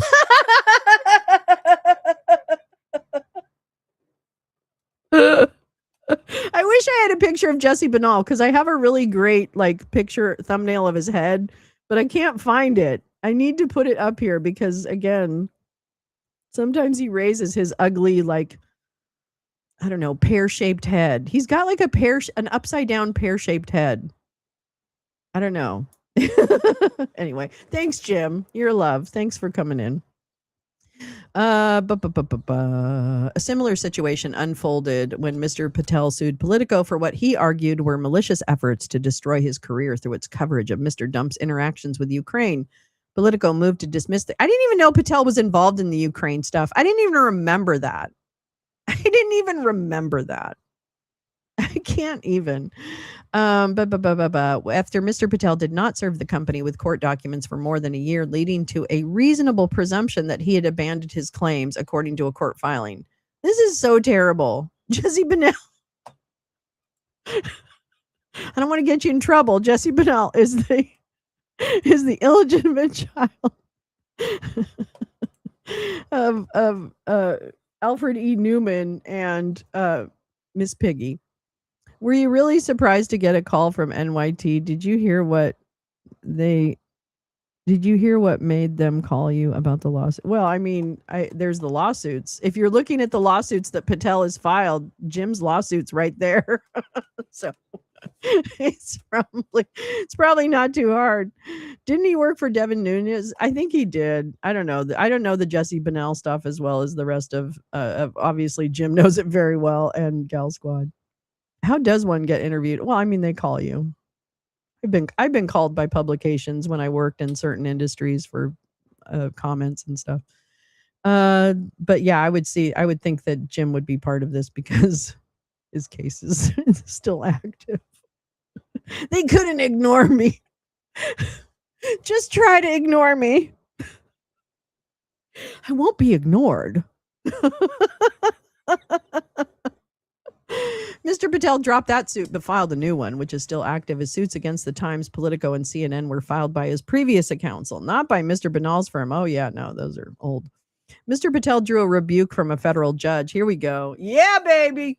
Mr. Patel drew a rebuke from a federal judge in Nevada for failing to pursue his case against Mr. Stewartson, the blogger. The blogger. I'm going to call you a blogger. Hey, blogger. For more than a year, a gap that Mr. Banal, in an email to the Times, attributed to a careful and deliberate legal strategy. Litigation is ongoing. Oh, Banal, yeah. He does. Yeah, actually, he does. You're right. I think he did work for Devin Nunes. I'm pretty sure you're right about that. In his public statements, Patel is prone to sweeping condemnations of news organizations. Traces of that language surface in his lawsuits. His complaint against CNN, for instance, included claims of a brutal attack on Cash's reputation and a continuation of a past smear Substacker. I deliberately call myself a blogger in this context. Well, I mean, in essence, that's what you do. I mean, yeah, sure. I don't care what you call me. But don't call me a chud. That's right. It also said CNN had defamed Mr. Patel by reporting that he worked to discredit the special counsel Robert Mueller's investigation into Russian interference in the 2016 presidential election. An odd claim for a man who would go on to characterize that investigation in a book as a taxpayer-funded hit job from a group of government gangsters. So there. He abandoned his claims related to the matter during an appeals court hearing. In affirming the dismissal of Mr. Patel's 2020 suit against CNN, a Virginia appeals court found that his claims were conclusory and not binding and fell short of actual malice. It also awarded CNN $150 in damages. The network declined to comment. Supreme Court declared in 1964 that public debate may feature vehement, caustic, and sometimes unpleasantly sharp attacks on government officials, as Mr. Patel is now learning. That's right. In April, a federal judge in Texas dismissed a lawsuit filed by Mr. Patel against Frank Figliuzzi, a retired official and TV commentator who had knocked Mr. Patel's work habits last year on the MS Now program Morning Joe, saying the FBI director was far more visible at nightclubs than at the agency's headquarters. The judge dismissed the suit on the grounds that Mr. Figliuzzi's remark amounted to rhetorical hyperbole that cannot constitute defamation. In an email, Mr. Banal said, although we agree that Mr. Figliuzzi is not a serious person, the notion that more you exaggerate the lie, the more legally protected you become is not a coherent reading of the law. Okay, Banal. Mr. Stewardson, the blogger, also stood by the insults that he had slung by Mr. and Mr. Patel on social media. I thought it was hysterical that he put that in there. Mr. Stewardson said in an interview referring to Mr. Patel's references to be calling a chud, because how do you prove he's not a chud? This is brilliant. I love this. Fucking love you, Jim, man. I fucking love you. That is the best part. It is the kicker. Fuck yeah. I love that. Congrats, Jim. You're this fucking shit they're trying to do needs to be put on fucking blast. So I'm down. I'm down for it. The more their ridiculousness gets exposed and how incredibly stupid this whole thing is, the better. So thank you, Jim, because you've definitely taken some fucking hits, and you continue to take hits just because people are stupid. Fucking fuckwads. God. Where's our let me just check on the G7. But I have a couple more articles that I really want to get to. Hi, Dan. Yeah, that's some Louvre level shit. Hell yeah. That's Louvre level shit, baby. That's right.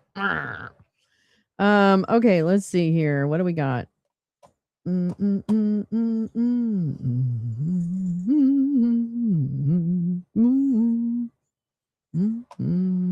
Oh, there's Macron. Oui, pipi.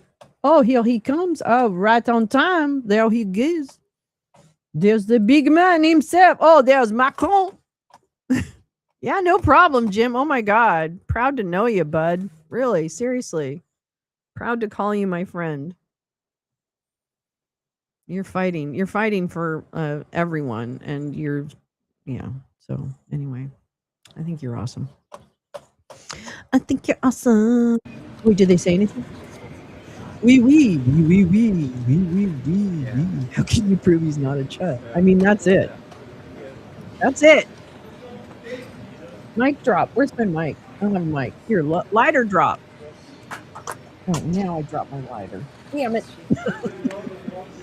Yeah, minus the reason that was awesome. Yeah. Oh, he looks pretty bad. Oh, look at him. He looks pretty bad. Thank you. Look at Macron, looks absolutely awesome.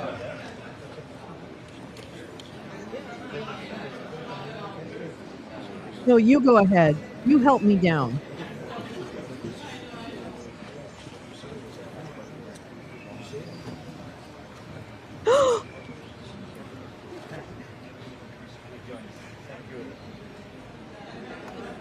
She helped him? She helped him down? That's a nice suit. Maloney's got a nice suit on. Yeah, thank you for the link. Mange la merde, mon sautre. I love hearing people speak. I know. Eat shit. Georgia. Oh, I love you. How are you, darling? How are you, darling? She helped him walk down the fucking stairs. Ooh, that's gonna be bad. She's gonna be in trouble for that. Yeah, she does dress well for a fascist. She dresses well. I mean, it's Italian. It's the best suit ever, you know. They got good tailors.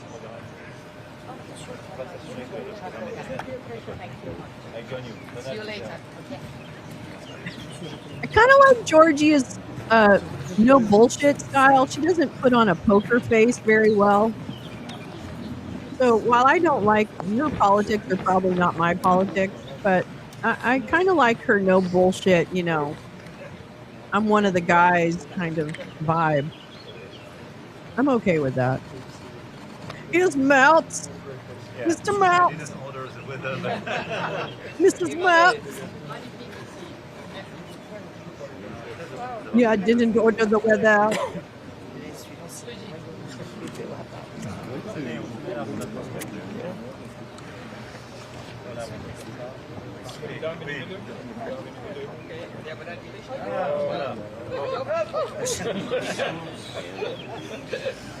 What the hell?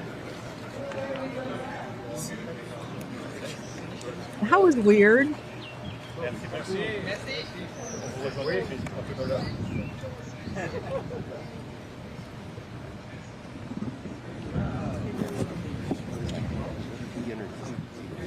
It does look nice. It's a beautiful day. Oh my god.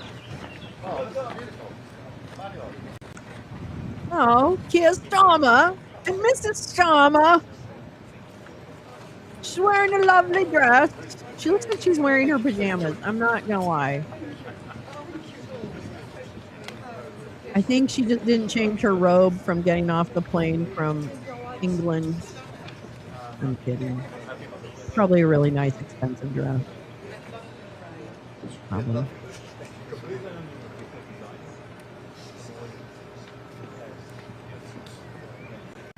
I don't know. Why wear white?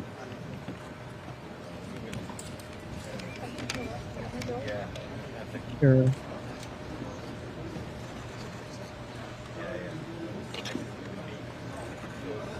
I can't tell what they're saying. I'm telling you, Macron's a good-looking guy, man. He's hot. I find him incredibly sexy. So just so you know. Clump smells like a porta potty with a French accent. It does look like an anthropology room. I'm sorry, Mrs. Starmer. I'm sorry. But we drag on this show. You know, another hot mic. All right, who's this? Who's this one? Who's this one? Bienvenue. Oh, it's Mr. Connie and Mrs. Connie. There you go. He's an elegant man, yeah. Connie's doing some shit, right? Mrs. Starmer's, no, I don't think that's indigenous. No, I don't think that was indigenous.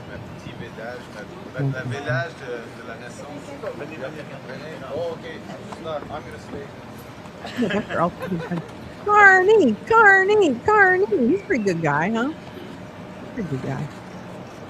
Oh, Mrs. Starmer's. I'm sorry. Oh, no. Yeah, I don't think that would have been. We practice equality in fashion reviews. Oh, yeah, I'll drag anybody. I will drag anyone. What are we doing? You guys take pictures or not? He was in Ireland hanging around his ancestral home. Oh.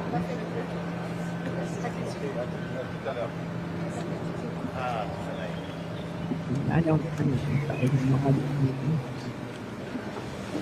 Oh, this is the new emperor. Wait, is she an emperor or is she a prime minister of Japan? Is she a prime minister? Kind of like her. She's got a really good energy. She seems really smart, but she's really got some good energy too. I'm hoping she's a good person. I don't know.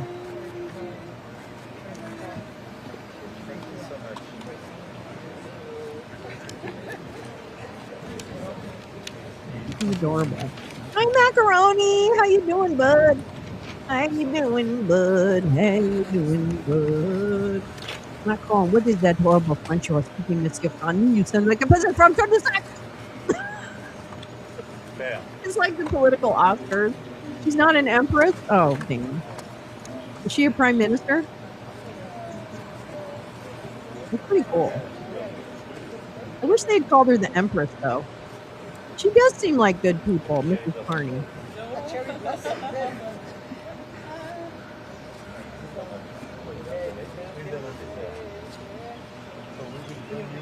Nice blue suit. I like the light blue. She's prime minister. Okay, thank you. I would have called her empress. I am good, Macaroni. Thank you for asking. I have a couple more articles that I want to read about the state of women's incarceration.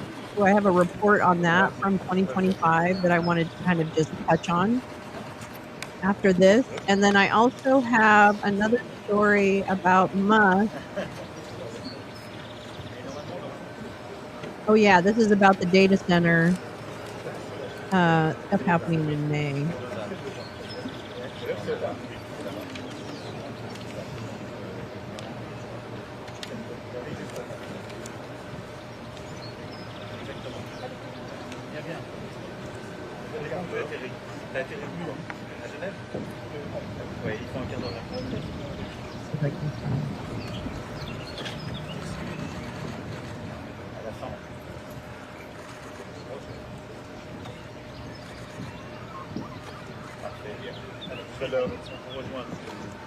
The crimes of this regime. Oh wait, who's that gentleman? I didn't know who he was. Oh my God, there's Ursula! Look at her husband. Look at her husband. You were the one to be right. Ursula's married. Oh, I thought we would run away. Run away. I love her. I love her energy. I love her style. I love her brain. I don't think so. I don't think so, Jane. I don't know though. No, the other guy was from, I think he's the economic council guy for the EU. I think the guy that just came before Ursula is the economic council guy from the EU. I think. Merci beaucoup. Merci beaucoup. Merci. Merci. Exactement. On est bon? Allez, allez. Allez, fromage. Allez, omelette du fromage. My name is Amelie. I took an egg and a spoon. Okay. Yeah. Ursula. Why is Ursula holding her arm that one way? Did Ursula hurt her arm?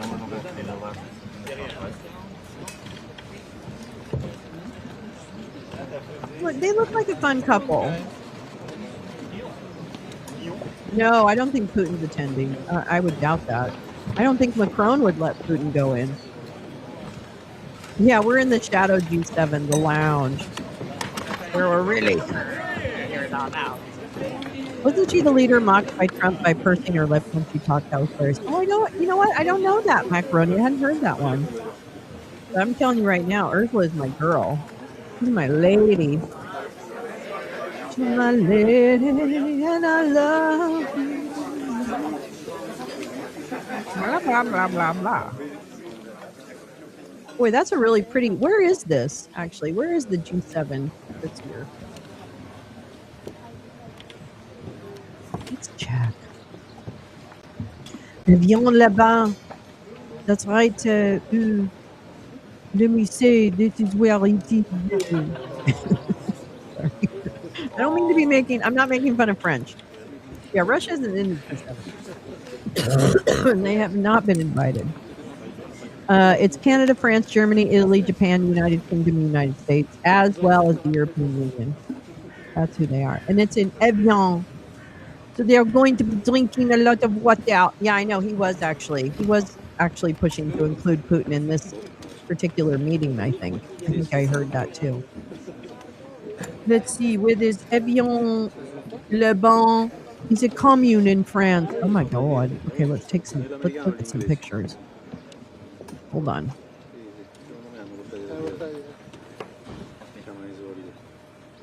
Avion là-bas. I'm probably saying it wrong. I don't speak French that well. Oh wait, let's do this. Okay, so this is where they are. Avion, Le Bain. There's a plage, hotel, city. It's very beautiful. Look, it's so pretty. It's so pretty. Let's look at TripAdvisor. Avion là-bas, France. Please, get me out of there, please. Stop it! No, I do not want your stupid thing. There we go. La Fable Village de la Jean. These are all the hotels. I guess that's not really what you want to. I want to see pictures of the area. Oh my god, what's going on? Happening. What's happening to me? Yeah. Yeah, these are just the hotels. Okay, that's not really helpful. That's not really helpful. Let's go do this. Yes. Boom, boom, boom, boom. Wee, pee, pee. It's beautiful. It's a beautiful. Wow, it really is pretty. It's right on the Swiss border. Yeah, where's the Vulcan delegation? God damn it. We should start our own country, Mr. Spock. I would do that. Listen, I've been to France a number of times. People aren't snooty. If you're not an asshole, they're not an asshole. I love being in France. Please tell Clump something shocking, G7. Give Barry a... Yeah, exactly. You know what, though? He is looking a little bloated. I'm not going to lie. Okay? He's looking a little bloated. Let's not lie. Okay, so there's some water retention happening. Here's what I think is happening, and I could be totally wrong. Because congestive heart failure. That's what I think is happening. So, yeah. That's what I think's happening. I think he has congestive heart failure. I loved being in France. Oh my God. I loved Paris. I love Paris. I just love it. The Vulcan delegates got mixed up and went to the Balkans. Which they're having a great time there. That's right. We're going to go party. A party in the Balkans. I know. I've had nothing but good experience with French people. And they're very kind if you try to speak some French. They're very kind, I noticed. But anyway. Or they were just fooling me and talking about me behind my back, which is entirely possible. Okay, let me see. Where did I want to go after this? Hold on. I'm going to cough. I need to cough.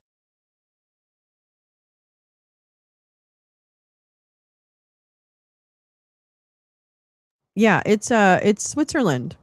It's Switzerland. There's a bakery on every corner. Oh my God, ossobuco. I mean, just all the food. And the style and everything. I don't know. I love it. I think it's cool. Okay, I have more. Don't leave me. I have more. I don't want that. Do do do do do do do do do do do do do do do do. Well, all right. Actually, I'm gonna share another because I'll just keep the G7 up there. This is what I wanted to read to you. This is what I want to read to you. Yeah. Let's switch him up. Oh my God, there's Walmart Nosferatu. There he is right there. Montmartre. Oh my God. Ile-de-France. I just love the whole thing. I love the arrondissement. I like pretend like I speak French, but I don't. Oh well. Okay, sorry to put that on your screen, but you know, it is what it is. Now, this is from June 15th. That's from today, from the New York Times. Frustrated by courts, Trump weighed suspending a constitutional right. There you go. Secret memos. I remember 1974. I was 10 years old, and I remember when all of the stuff happened with Watergate. And I remember just even as a young child, I knew the gravitas of a president being held accountable for for whatever. Like I remember that even at that young age, I remember that was all very serious. Like it was very serious. Uh-oh. Hold on. I'm going to mute you for a minute.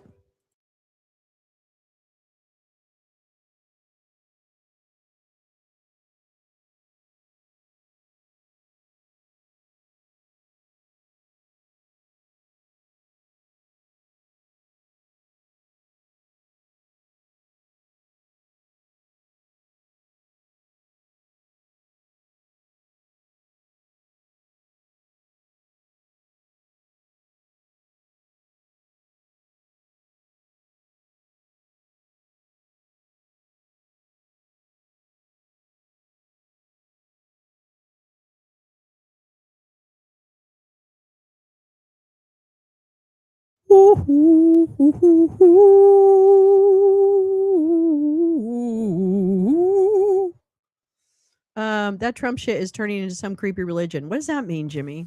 I mean, it's a good comment. Meowing. Hello, meowing star. Good morning. Meow, meow. Meow, meow, meow. The Dormition Cathedral in the Kiev-Pechersk. Oh, fuck. Lavra, an 11th century monastery complex and a UNESCO World Heritage Site, caught fire after what local authorities said was a direct hit.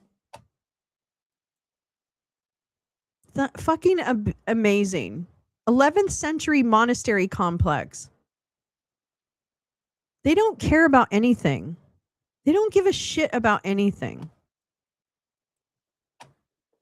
So frustrating. I'm so done. God, man.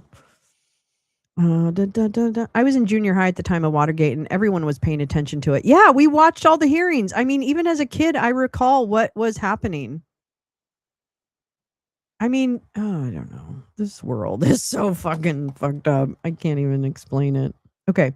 Secret memos, blah, blah, blah. Okay. Last spring, Will Scharf, an arch conservative lawyer serving as the White House staff secretary, wrote a secret memo to the... Yeah, they do. I know, Jimmy. And that orange god is a credibly alleged child rapist, and still they will do it. Yeah, why have any limits? Yeah. Will Scharf, an arch-conservative lawyer serving as the White House staff secretary, wrote a secret memo to the chief of staff that reflected growing unease in the West Wing about one of the extreme measures being weighed by Stephen Miller. See, Stephen Miller is the one we need to remove. Impeach, remove, indict, convict. Impeach, remove, indict, convict. That's it. Dated April 29th and 2025 and stamped confidential. The memo was carefully and lawyerly, but amounted to a warning against end running the rule of law. The subject line read, "The writ of habeas corpus." Habeas corpus, the centuries-old right to force the government to justify before a judge why it has locked a person up, is enshrined in Article 1 of the Constitution. Mr. Scharf's memo, in its unassuming way, was a blinking red light. The second Trump White House was deliberating an explosive new claim of presidential power, the suspension of habeas rights for unauthorized immigrants. The suspension of habeas corpus has occurred just a handful of times in U.S. history, and always under the most dire circumstances of war or invasion. Yet to a greater degree than previously known, administration officials encouraged by Dump actively weighed taking that step in the early months of his second term, this time to accelerate the mass deportation of immigrants in the country illegally. Basically, because I've never supported a politician in my life, much less this one. I am the enemy, and my family came to this country in 1760, Newport, Rhode Island. Yeah. That's not going to do anything. The administration will replace him. Yeah, but Stephen Miller is a pretty decent architect of some of this stuff. So I say get rid of all of them. GG fame. I'm not stopping with Stephen Miller. But he does need to be removed. He is part of the problem from an architect standpoint. Him, what's his name? Russell Vogt. He's another one. He's another one who's an architect behind the scenes that is hateable, you know, but is actually very dangerous, just as Stephen Miller is. Okay. Yeah. And everybody ends up on a wall. That's right. Yeah. And not all politicians are the same. I'm sorry. If you think that, then you're not watching. You're not paying attention, because there are definitely people in the United States Congress who are standing 10 toes down trying to fight with every fiber of their being, every move, every rule change, every bill. They are fighting for us. So I reject the outright every politician is bullshit, because they're not. And if that's the attitude, then you've already given up. And guess what? That's pretty fucking privileged. That's a pretty fucking privileged place to be. Yeah, he probably does hate himself for many reasons. I don't know. Yeah, I mean, you know, anyway. Yet to a greater degree than previously known, administration officials encouraged by Dump, blah, blah, blah. Okay, sorry, I read that. Flush with the decisive 2024 election victory, Dump and some of the members of his team wanted to test. Oops, hold on. Sorry, I know, kids.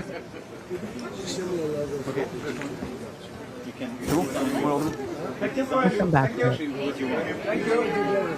Merci beaucoup. Thank you. Let's go, guys, please. Let's go. Sorry for that. Oh, wait, that's it? Thank you. Sorry, that was it. Sorry, that was it. That's all you get. Whatever.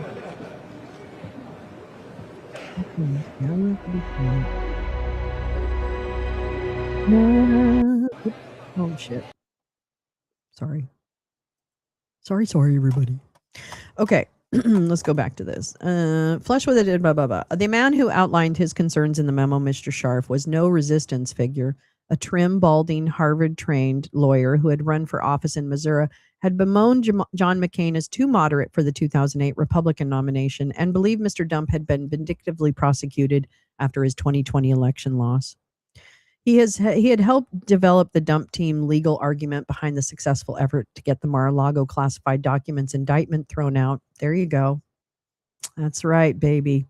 As well as the arguments behind presidential immunity case that prevailed at the Supreme Court. He had embraced the most contentious elements of Mr. Dump's agenda, but was quickly coming up against the limit of what the Constitution in his reading could be made to bear. So even one of their true believers was like, they showed his entrance, and he had to have, Mrs. Macron had to hold his hand to get down the stairs, Pepper. That's the story from that. We're not going to give up our First Amendment. That's right. Dump. Can you people stop being childish? What? Are you mad that I'm calling him Dump? What's the matter, Gigi? Gigi, are you mad that I'm calling a credibly alleged child rapist Dump? Can you stop being childish, Gigi? Can you stop supporting a man who credibly raped children? Can you? Make an excuse for that. Oh, so now you're going to use bad words? That's all you've got? You've just got these little slurs that you think are so fucking deadly? Bye. Watch and learn. Okay, here we go. The Constitution, Mr. Scharf wrote in his memo to Susie Wiles, the White House Chief of Staff, permits suspension of habeas corpus only in cases of rebellion or invasion. Courts have almost uniformly held that only Congress can do it. He added, even where Congress has explicitly suspended habeas corpus rights, the Supreme Court has held that some alternative process must be provided to defendants with procedural safeguards akin to a habeas corpus action.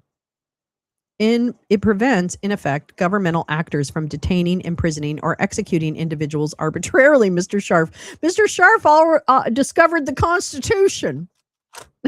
Mr. Scharf discovered the Constitution. This is his memo. I kind of want to read it. We'll come back to that.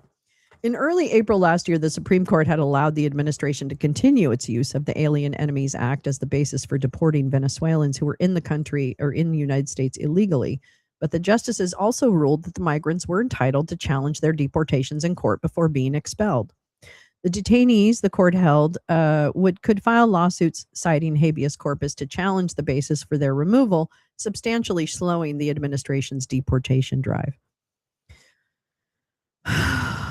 Yes. Oh my God. Are you a year or so behind? Maybe. We're there yet. We're already there yet, baby. Okay. Inside the White House, Mr. Miller, the influential deputy chief of staff, saw an opening for an idea he had raised previously. Has he passed a security clearance? Has anybody in the White House passed a security clearance? Did we just forget about that? Has anyone in the White House actually passed a security clearance? Does Steve Witkoff have a security clearance? I don't get it.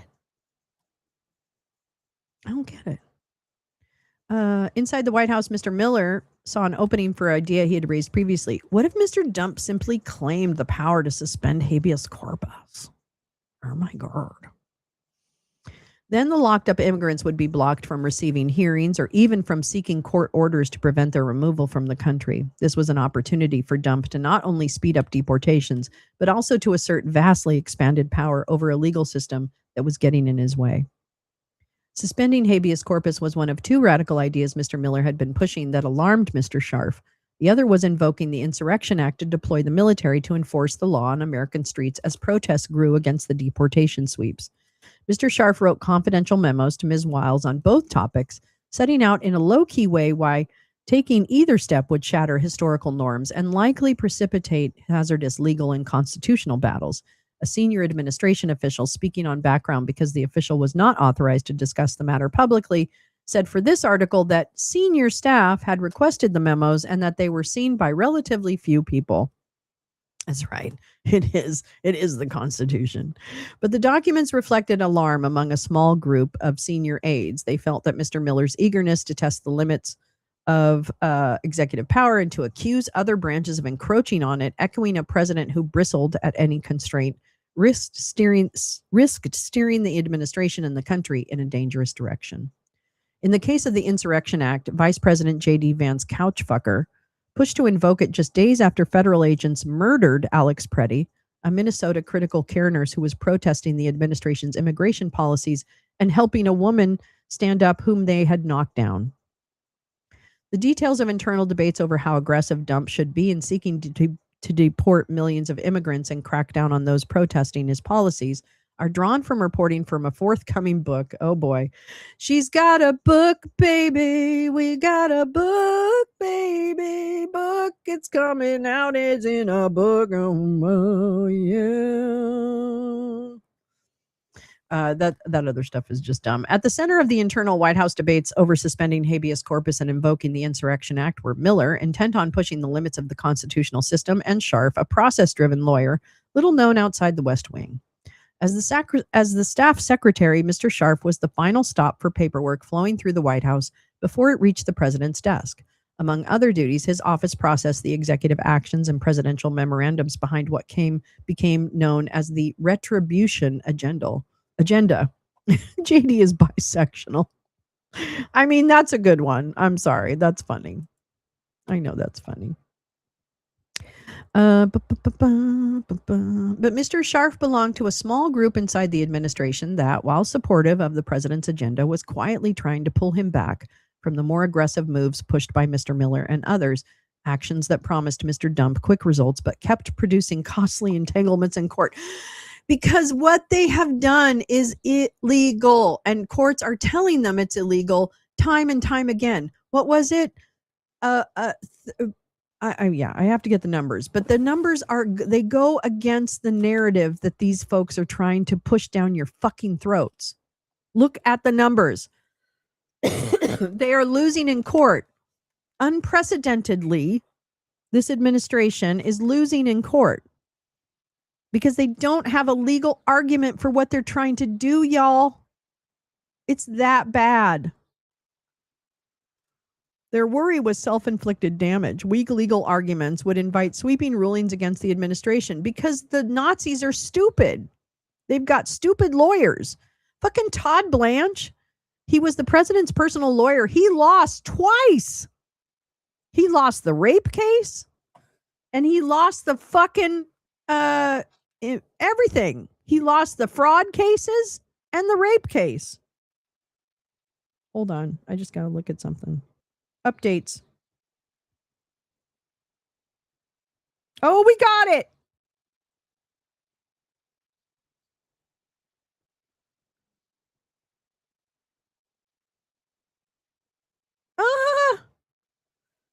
Y'all, I think we have a new apartment. Maybe.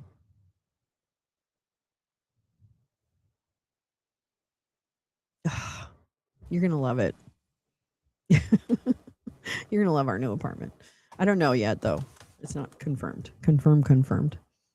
No papers have been signed, unfortunately. I'm an independent registered voter. See you in the midterms, maggot. Yeah, hell yeah, Jimmy. Hell yeah, Jimmy Myers. That's right, bitches. We're coming for you. We don't care about labels. We're coming. Yeah, July. Hopefully July we move into our new place. Oh my God. Oh my God. Oh my God. Oh my God. Oh my God. We get to go on hikes. We'll be near a place I can hike. Yay. Fingers crossed that it all comes through. It's going to cost us a lot to move into it, but it's okay. It's all right. Yay. Whoop, whoop. Carrie. Hi, Carrie. Hi, Badge. I love you guys. You're so nice to me. You guys are so nice. I can't wait. It'll be so great. We're going to have a nice streaming place. Yeah. Okay. But their worry was self-inflicted. Oh, wait, we already did this. Mr. Scharf was not alone in his concerns about suspending habeas rights. David Warrington, White House counsel, had told colleagues he was skeptical of some of Mr. Miller's views of executive authority. Some figures in the White House privately called suspending habeas corpus insane. But see, the problem is that these folks are not acknowledging that the SCOTUS is captured, right? So it doesn't, federal courts are doing the heavy lifting of giving feedback to this administration that what they're trying to do is wrong. I hope the agreement on the new apartment is more solid than the agreement on the Strait of Hormuz. Right now, we're pretty much in that we're pretty much at the same level as the Iran agreement right now, okay? Both sides are saying it, but we're not exactly sure what's in the papers. You know what I'm saying? Anyway, it's going to kind of wipe us out to move in there, but that's okay. We'll figure it out. All right. So that's my point, is that you've got people who are literally, they've been losing in federal court. But the problem is that people like Miller and Vogt and other people and Susie Wiles, they know that the backstop is SCOTUS. That's why they're not bothered by any of this pushback internally, right? None of this internal pushback matters, because at the end of the day, the ringleaders of this, the Susie Wiles, the Russ Vogt, the Stephen Millers, the whoever else, they're the ones who are, they know they've got SCOTUS. They don't have to worry, right? It can be pushed all the way up to the top and it will still likely come into to fruition. So I don't know.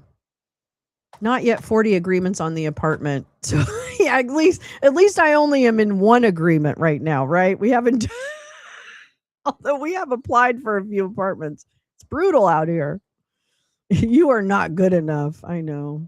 Why would you have a title like that? I wouldn't want to put myself in a title like that. I don't even know what the emoji is. I think it's golden poop, which I think is great. All right, let's keep going.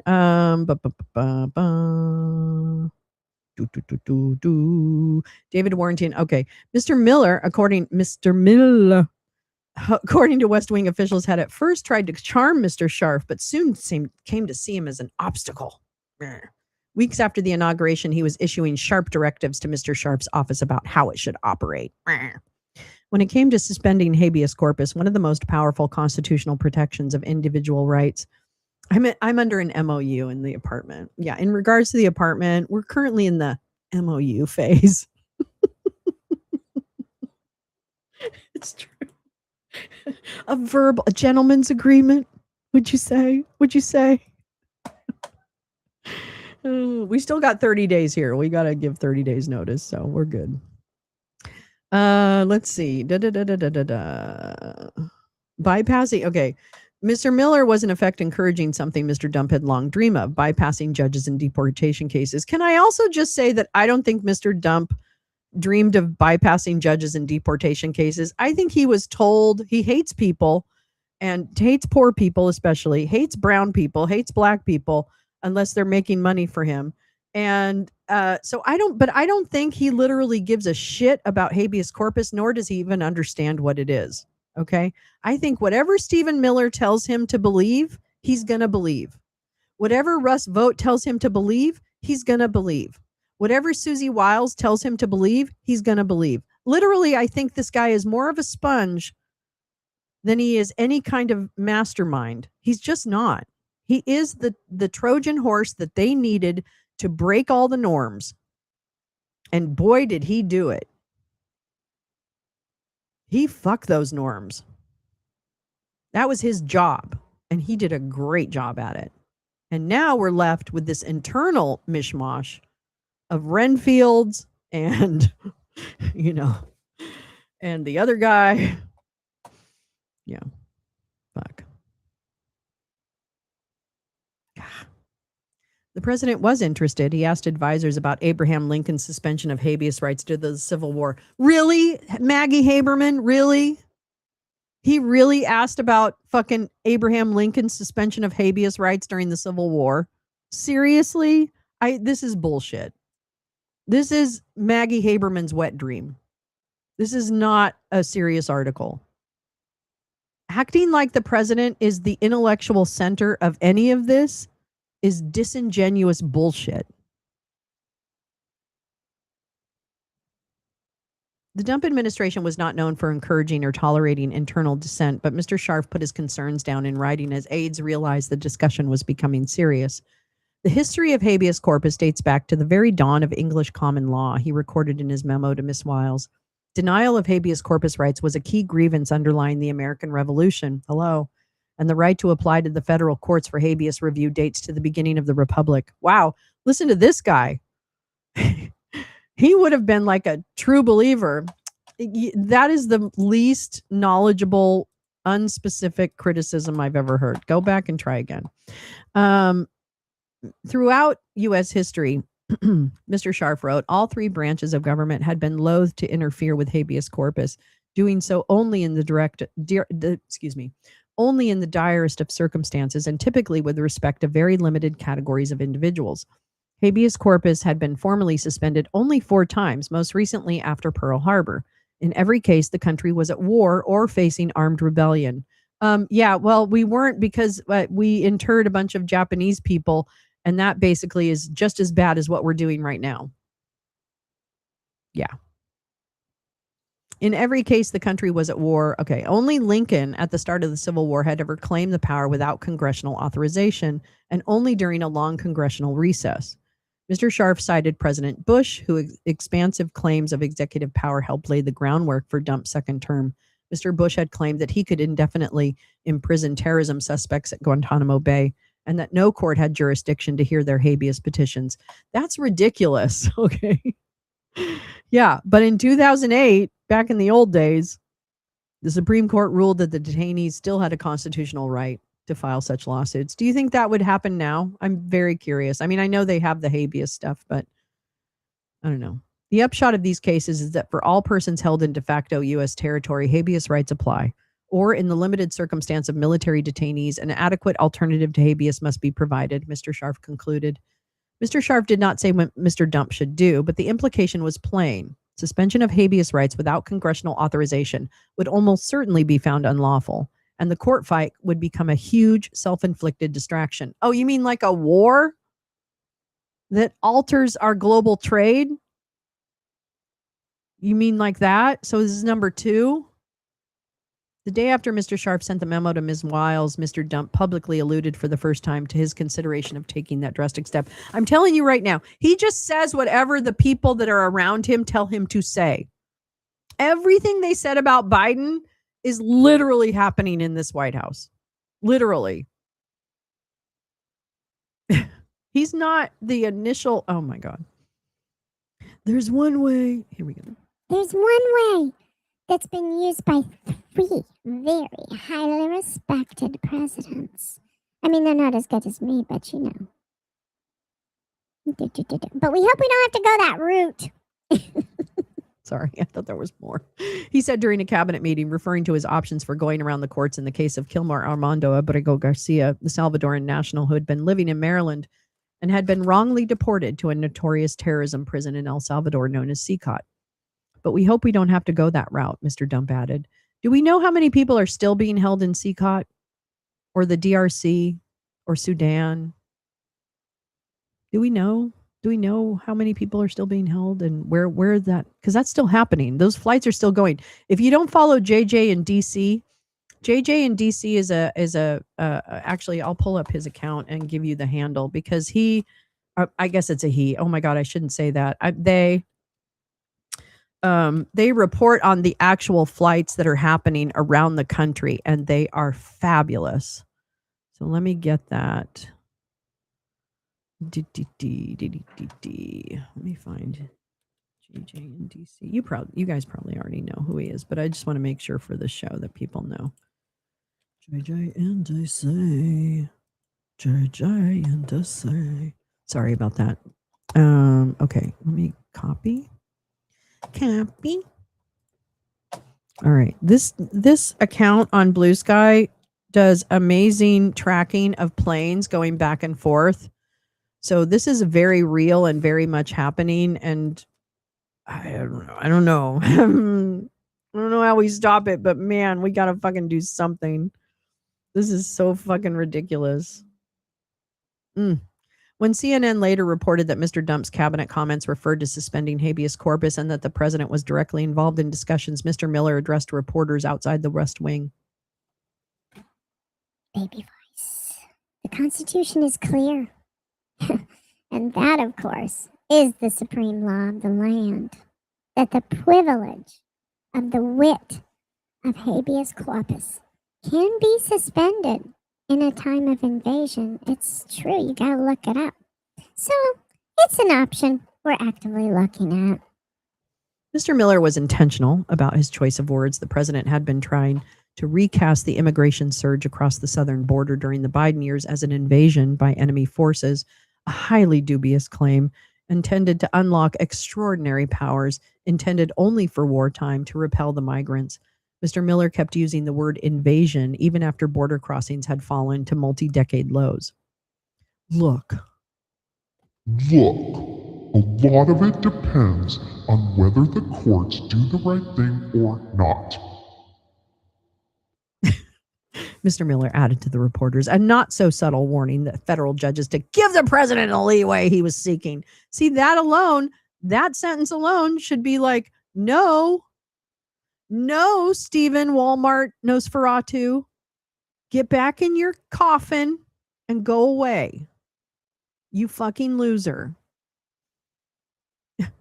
After weeks of uproar and disagreement between government officials on whether it could be done, the proposal eventually faded from view. Asked about it later, Dump appeared to acknowledge discussing suspending habeas corpus, but downplayed the discussions were serious and suggested it was not worth doing so just then.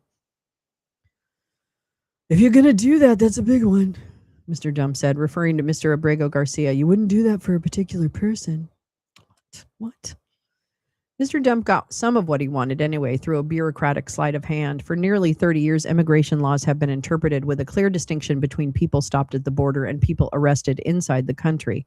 Many of those apprehended at the border could be held in mandatory detention without a hearing, but those arrested inside the United States, including people who had been living in the country, some for years or decades, often faced an easier path to appear before an immigration judge and request release on bond. In July 2025, ICE officials made a crucial shift. From that point on, the administration would treat immigrants arrested inside the United States, including those who had been in the country for years, as if they had just been stopped at the border, meaning they could be held without a bond hearing. The vast majority of detained migrants would not qualify to see a judge because asylum claims at the border had been so restricted. Many federal judges ruled against the new interpretation, but the administration frequently ignored them. Yeah, they just ignored them. Even without overtly taking away a fundamental right that would affect millions of people, Mr. Miller's team had found a way to gum up the legal works for many migrants for months on end. Oh my God. Minneapolis. Beautiful. With the suspension of habeas corpus seemingly off the table for the time being, the administration was still weighing another explosive use of executive authority, invoking the Insurrection Act. This was an action that Dump had often mused about in his first term, but had never taken. The renewed pressure came from a corner of the White House that grew ascendant last fall. The September 2025 assassination of the conservative activist Charlie Kirk had galvanized Mr. Vance and Mr. Miller, longtime allies on the question of left-wing political violence, to broaden federal investigations of domestic terrorism to encompass a wider range of progressive groups. By winter, the second Dump White House had saw itself at war against an enemy within the United States, and the courts were not the only battleground. Efforts by activists to impede roundups of immigrants were accelerating in some cities, in some cases drawing crowds onto the streets. The protests prompted renewed discussions inside the administration about the Insurrection Act. Most West Wing aides agreed that there had been moments during the George Floyd protests of 2020 when use of the Insurrection Act might have been defensible. But what was happening on the ground in 2025 in response to the administration's immigration policies bore no resemblance. You know what? I'm sorry. I'm not buying it. Okay. Summer 2020, there were plenty of arrests. There were known instigators from the Proud Boys and other right-wing groups trying to make it appear much more violent than it was. So where's the reporting on that? Because that was reported on. But somehow we seem to forget to include, first of all, that was not a situation where the Insurrection Act would have been applied, because people have the right to protest police violence.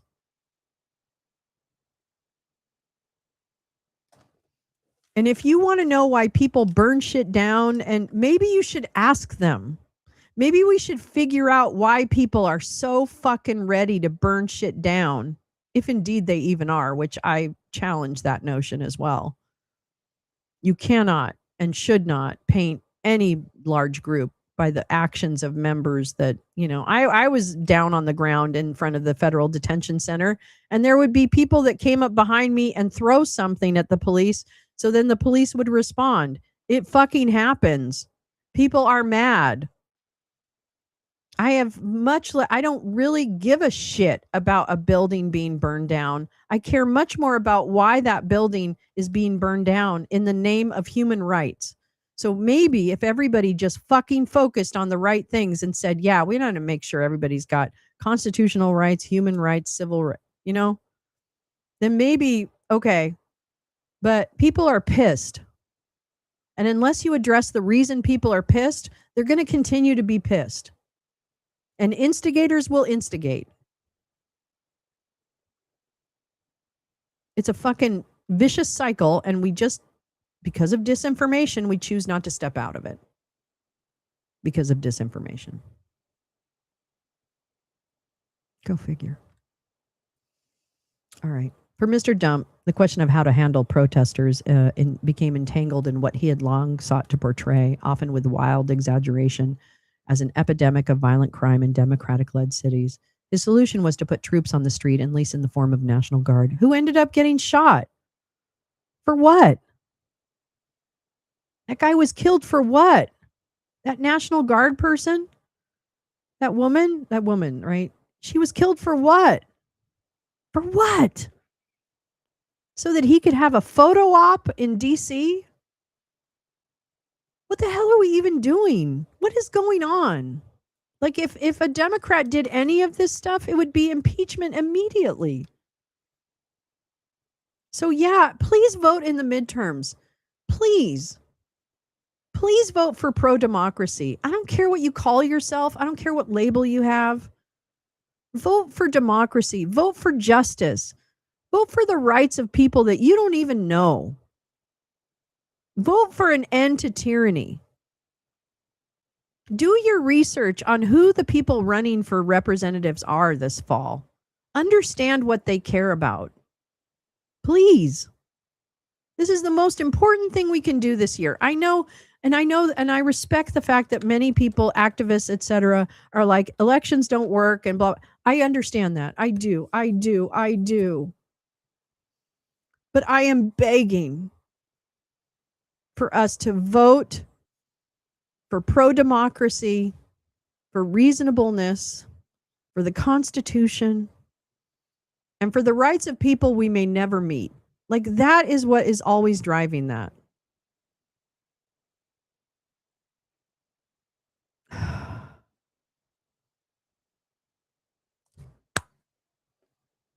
Okay. His solution was to put troops on the streets, at least in the form of National Guard. It was an instinct that had begun to harden over the summer after a young staffer in Elon Musk Doge was beaten up. You know what? Bullshit. I want to see the fucking research. I want to see the case file on that too, because I'm not buying it. Yeah. He got punched, but you know what? This fucking administration is full of KFAB. Full of it. Full of false flags. And that to me is one of their perfect false flags. They really did it. There's all this shit. All this shit is a false flag. There's too many black swans. That's the problem. We were all worried about one black swan. There's too many black swans. Now it's just like, I don't even know what to do with all these black swans. When the president began publicly threatening to do just that, to use the Insurrection Act to circumvent a Supreme Court ruling barring his deployment of the National Guard to Illinois over the governor's objections, Mr. Scharf wrote another confidential memo.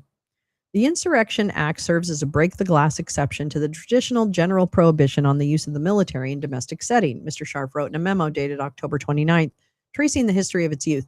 I'll go ahead and link the documents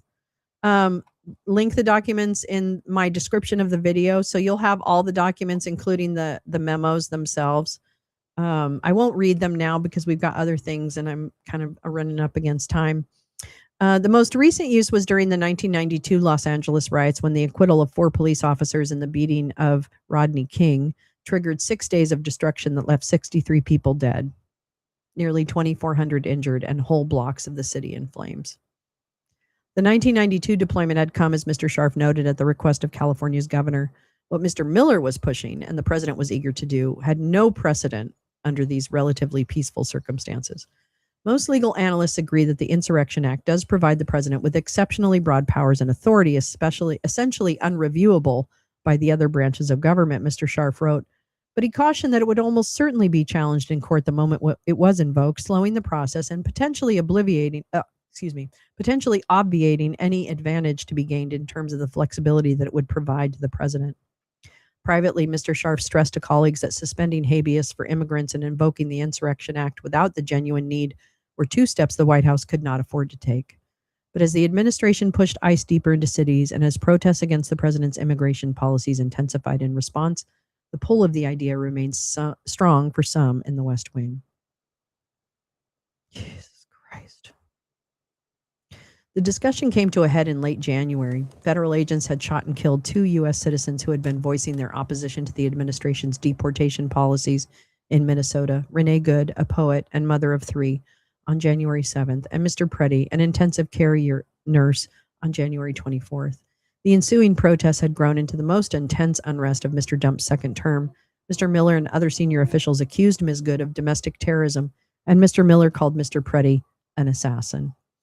Yet a few days after the Preddy killing, and even as the administration was moving to de-escalate the situation, Mr. Vance walked into Ms. Wiles' West Wing office shortly after 9 a.m. for the regular senior staff meeting and took a seat at the end of her long conference table.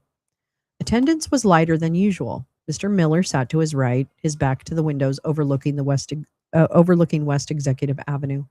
Mr. Scharf sat at the opposite end of the table. Mr. Warrington, the White House counsel, was beside the vice president. Ms. Wiles took her customary wingback chair near the fireplace. Her deputy, James Blair, took the other. Mr. Vance got to the point. They needed to invoke the Insurrection Act swiftly to crush the unrest in Minnesota. It would be painful in the short term, he said, but the message it would send, that paid agitators could not get away with disrupting ICE operations, would make sure no one tried it again. There was no evidence that Ms. Preddy, no one has been paid. Stop this nonsense. That's also disinformation. Stop it. Don't even entertain it. It's bullshit.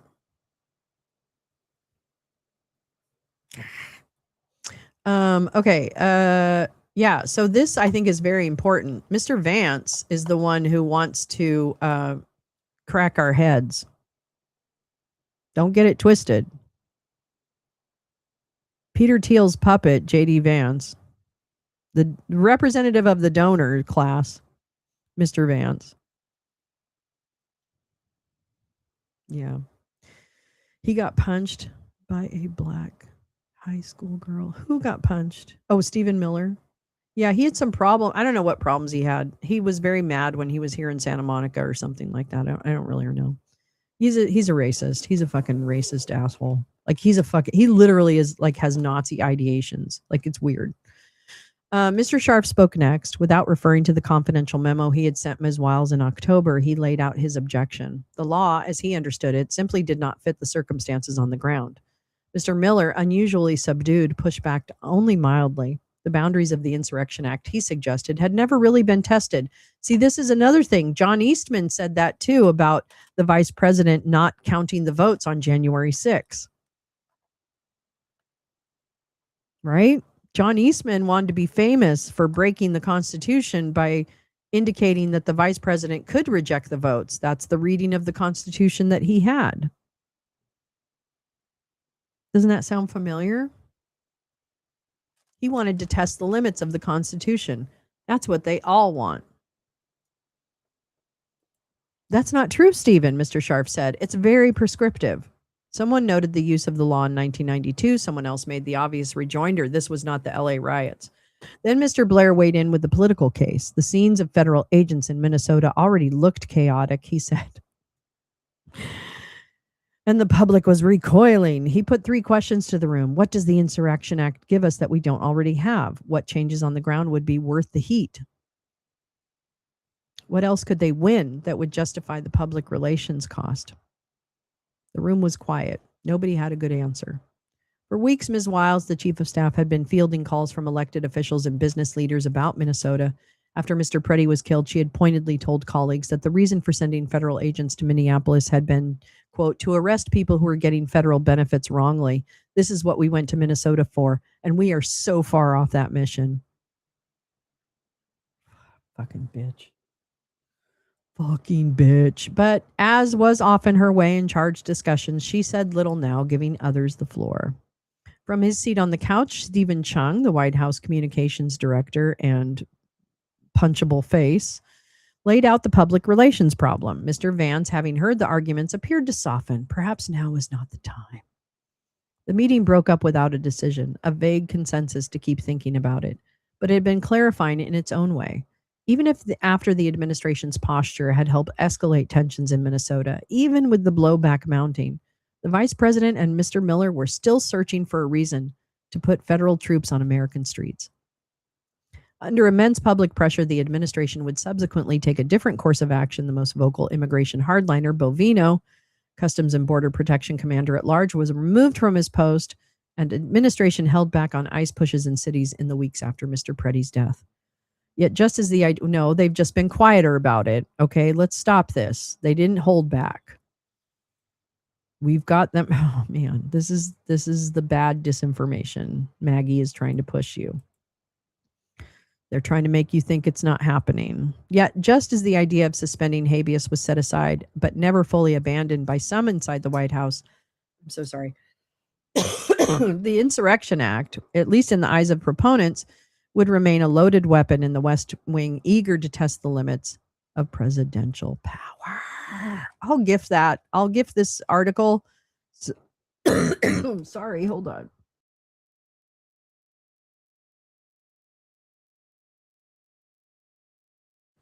I have a very dry throat. I'll put that in the thing. I'll put that in the thing. I'll put that in the thing. I will put that in the thing. They're not doing anything at the resort, the Evian resort. Do you think they drink Evian water? Is that where Evian water comes from? I guess it is. I find Evian water too minerally. Does anybody else find that? I find that too minerally. Kind of, you know? Like I don't know. Anyway, I'm going to smoke a joint and just hang out with you guys for a minute. No more. I don't want to read anymore. We did some good reading today though. Those are good articles. And we got to see the entries at the fucking state fair. The state fair of leaders. Our state fair is a great state fair. It's the greatest state fair in the world. I'm gonna light my thing. I put a lighter on a string, so I can find it. I put a lighter on a string so I can find it. This shirt is like bugging me. Anyway, I hope everybody's Monday is going well. I don't know. Share, please like and share. Oh my God, please help my little channel. We made it over 1,500 subscribers. It only took us 4 years. Now I'm sure we're like number 75 with a bullet. I hate spring water in bottles. I know, actually, yeah. But I do like water. You like mineral taste? There's an even more minerally one I love, Badois. It's like sucking on a rock. Max, I love you. Hey, this week we're having a special new night of movies. I think I'm going to do Thursday night. And what we're going to do is we're going to have on Thursday nights, I want to do a couple of the Max Flower midnight movie selections. And they might change days, but I think for this week, I'd like to do it on Thursday. And we'll have a couple of movies that beautiful Max has found and curated for us on the campier side of movie land. And then Saturday we'll have real big movies, which actually Carla had suggested Hedwig and the Angry Inch because of Pride Month. We've been doing some beautiful documentaries on Pride as well. The Death and Life of Marsha P. Johnson. I totally recommend seeing that movie about Marsha P. Johnson and Sylvia Rodriguez, who were really some of the founders of the gay movement, frankly, in New York City, Stonewall and all those things. So highly recommend. And then we also watched Come See Me in the Good Light, which is also about a couple, a lesbian couple going through, one of the partners is going through a terminal illness, and they're both poets. And we watched that movie too, and it's so beautiful. So fucking beautiful. So highly recommend. So yeah, I think we're thinking about Hedwig. I got to check with GP, but I'm pretty sure he has access to that in Australia. So we'll let people know. But it is Pride Month, and it's really good. If you are not a member of the LGBTQ community, it would be great for people to really engage and understand what the fights are, and especially for trans people right now. The fight is in there. That's where the fight is. I don't know. I mean, I shouldn't say that because I'm not a member of any of those communities, but I just feel strongly that the trans community is so under attack, and it just won't stop. And I really think we need to be very vocal about the right of trans people to exist. And I just don't understand how that even. Do I listen to Handsome Pod? I think I've heard of it, but I don't think I've actually watched it. We should watch Crip Camp about the disability rights movement. Oh, yeah, I definitely would like to watch that. Definitely. Grey Goose. I never really drank. Was that a vodka? I didn't really drink vodka when I was a drinker. I drank beer and white wine. I don't know. I was pretty base. I was a pretty basic girl when I was an alcoholic. Of all the people I have loved, Hedwig, but it was just a blah for me. I know art is subjective, right? I mean, I'm not really all that, but I think it's a good, iconic movie, especially during Pride Month. Yes, we have documentary Tuesdays. We're doing documentaries. I think tomorrow we're doing, oh shit, I can't remember.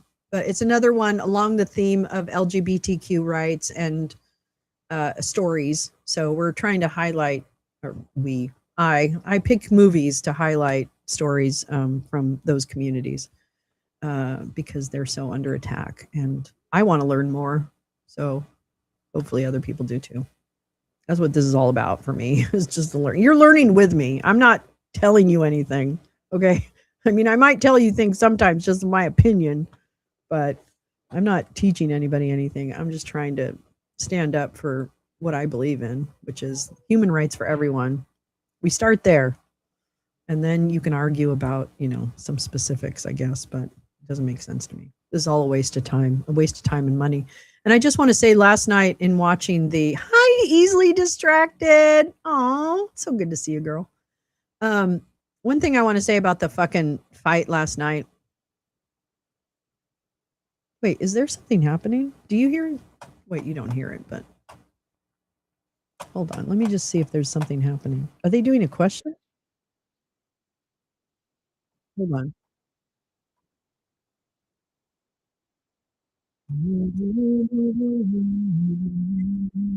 I was hearing some voices before.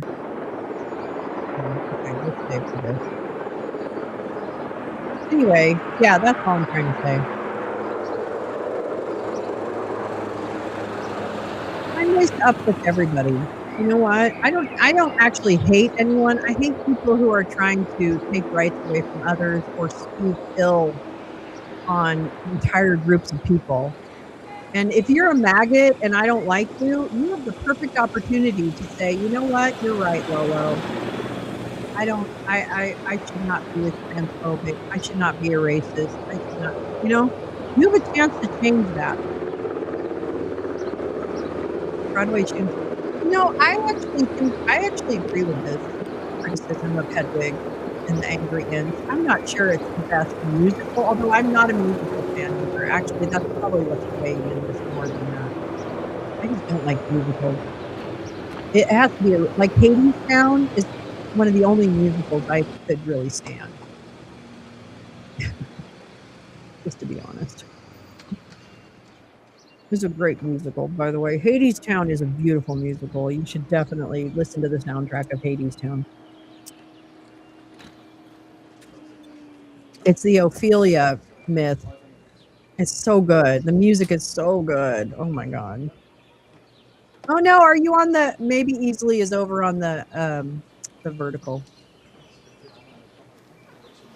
Oh, this is the guy from Egypt. This is Al-Sisi. That's who that is. That's the Egyptian leader. I'm probably not saying it right. Welcome, Mr. President. The head of the protocol. Mr. President. Head of the resort. Head of the resort. I know. Sorry. Mr. President. I just turned it down a little bit. I could do that too. It's probably just the arrival. I don't think we're going to get anything else out of this moment.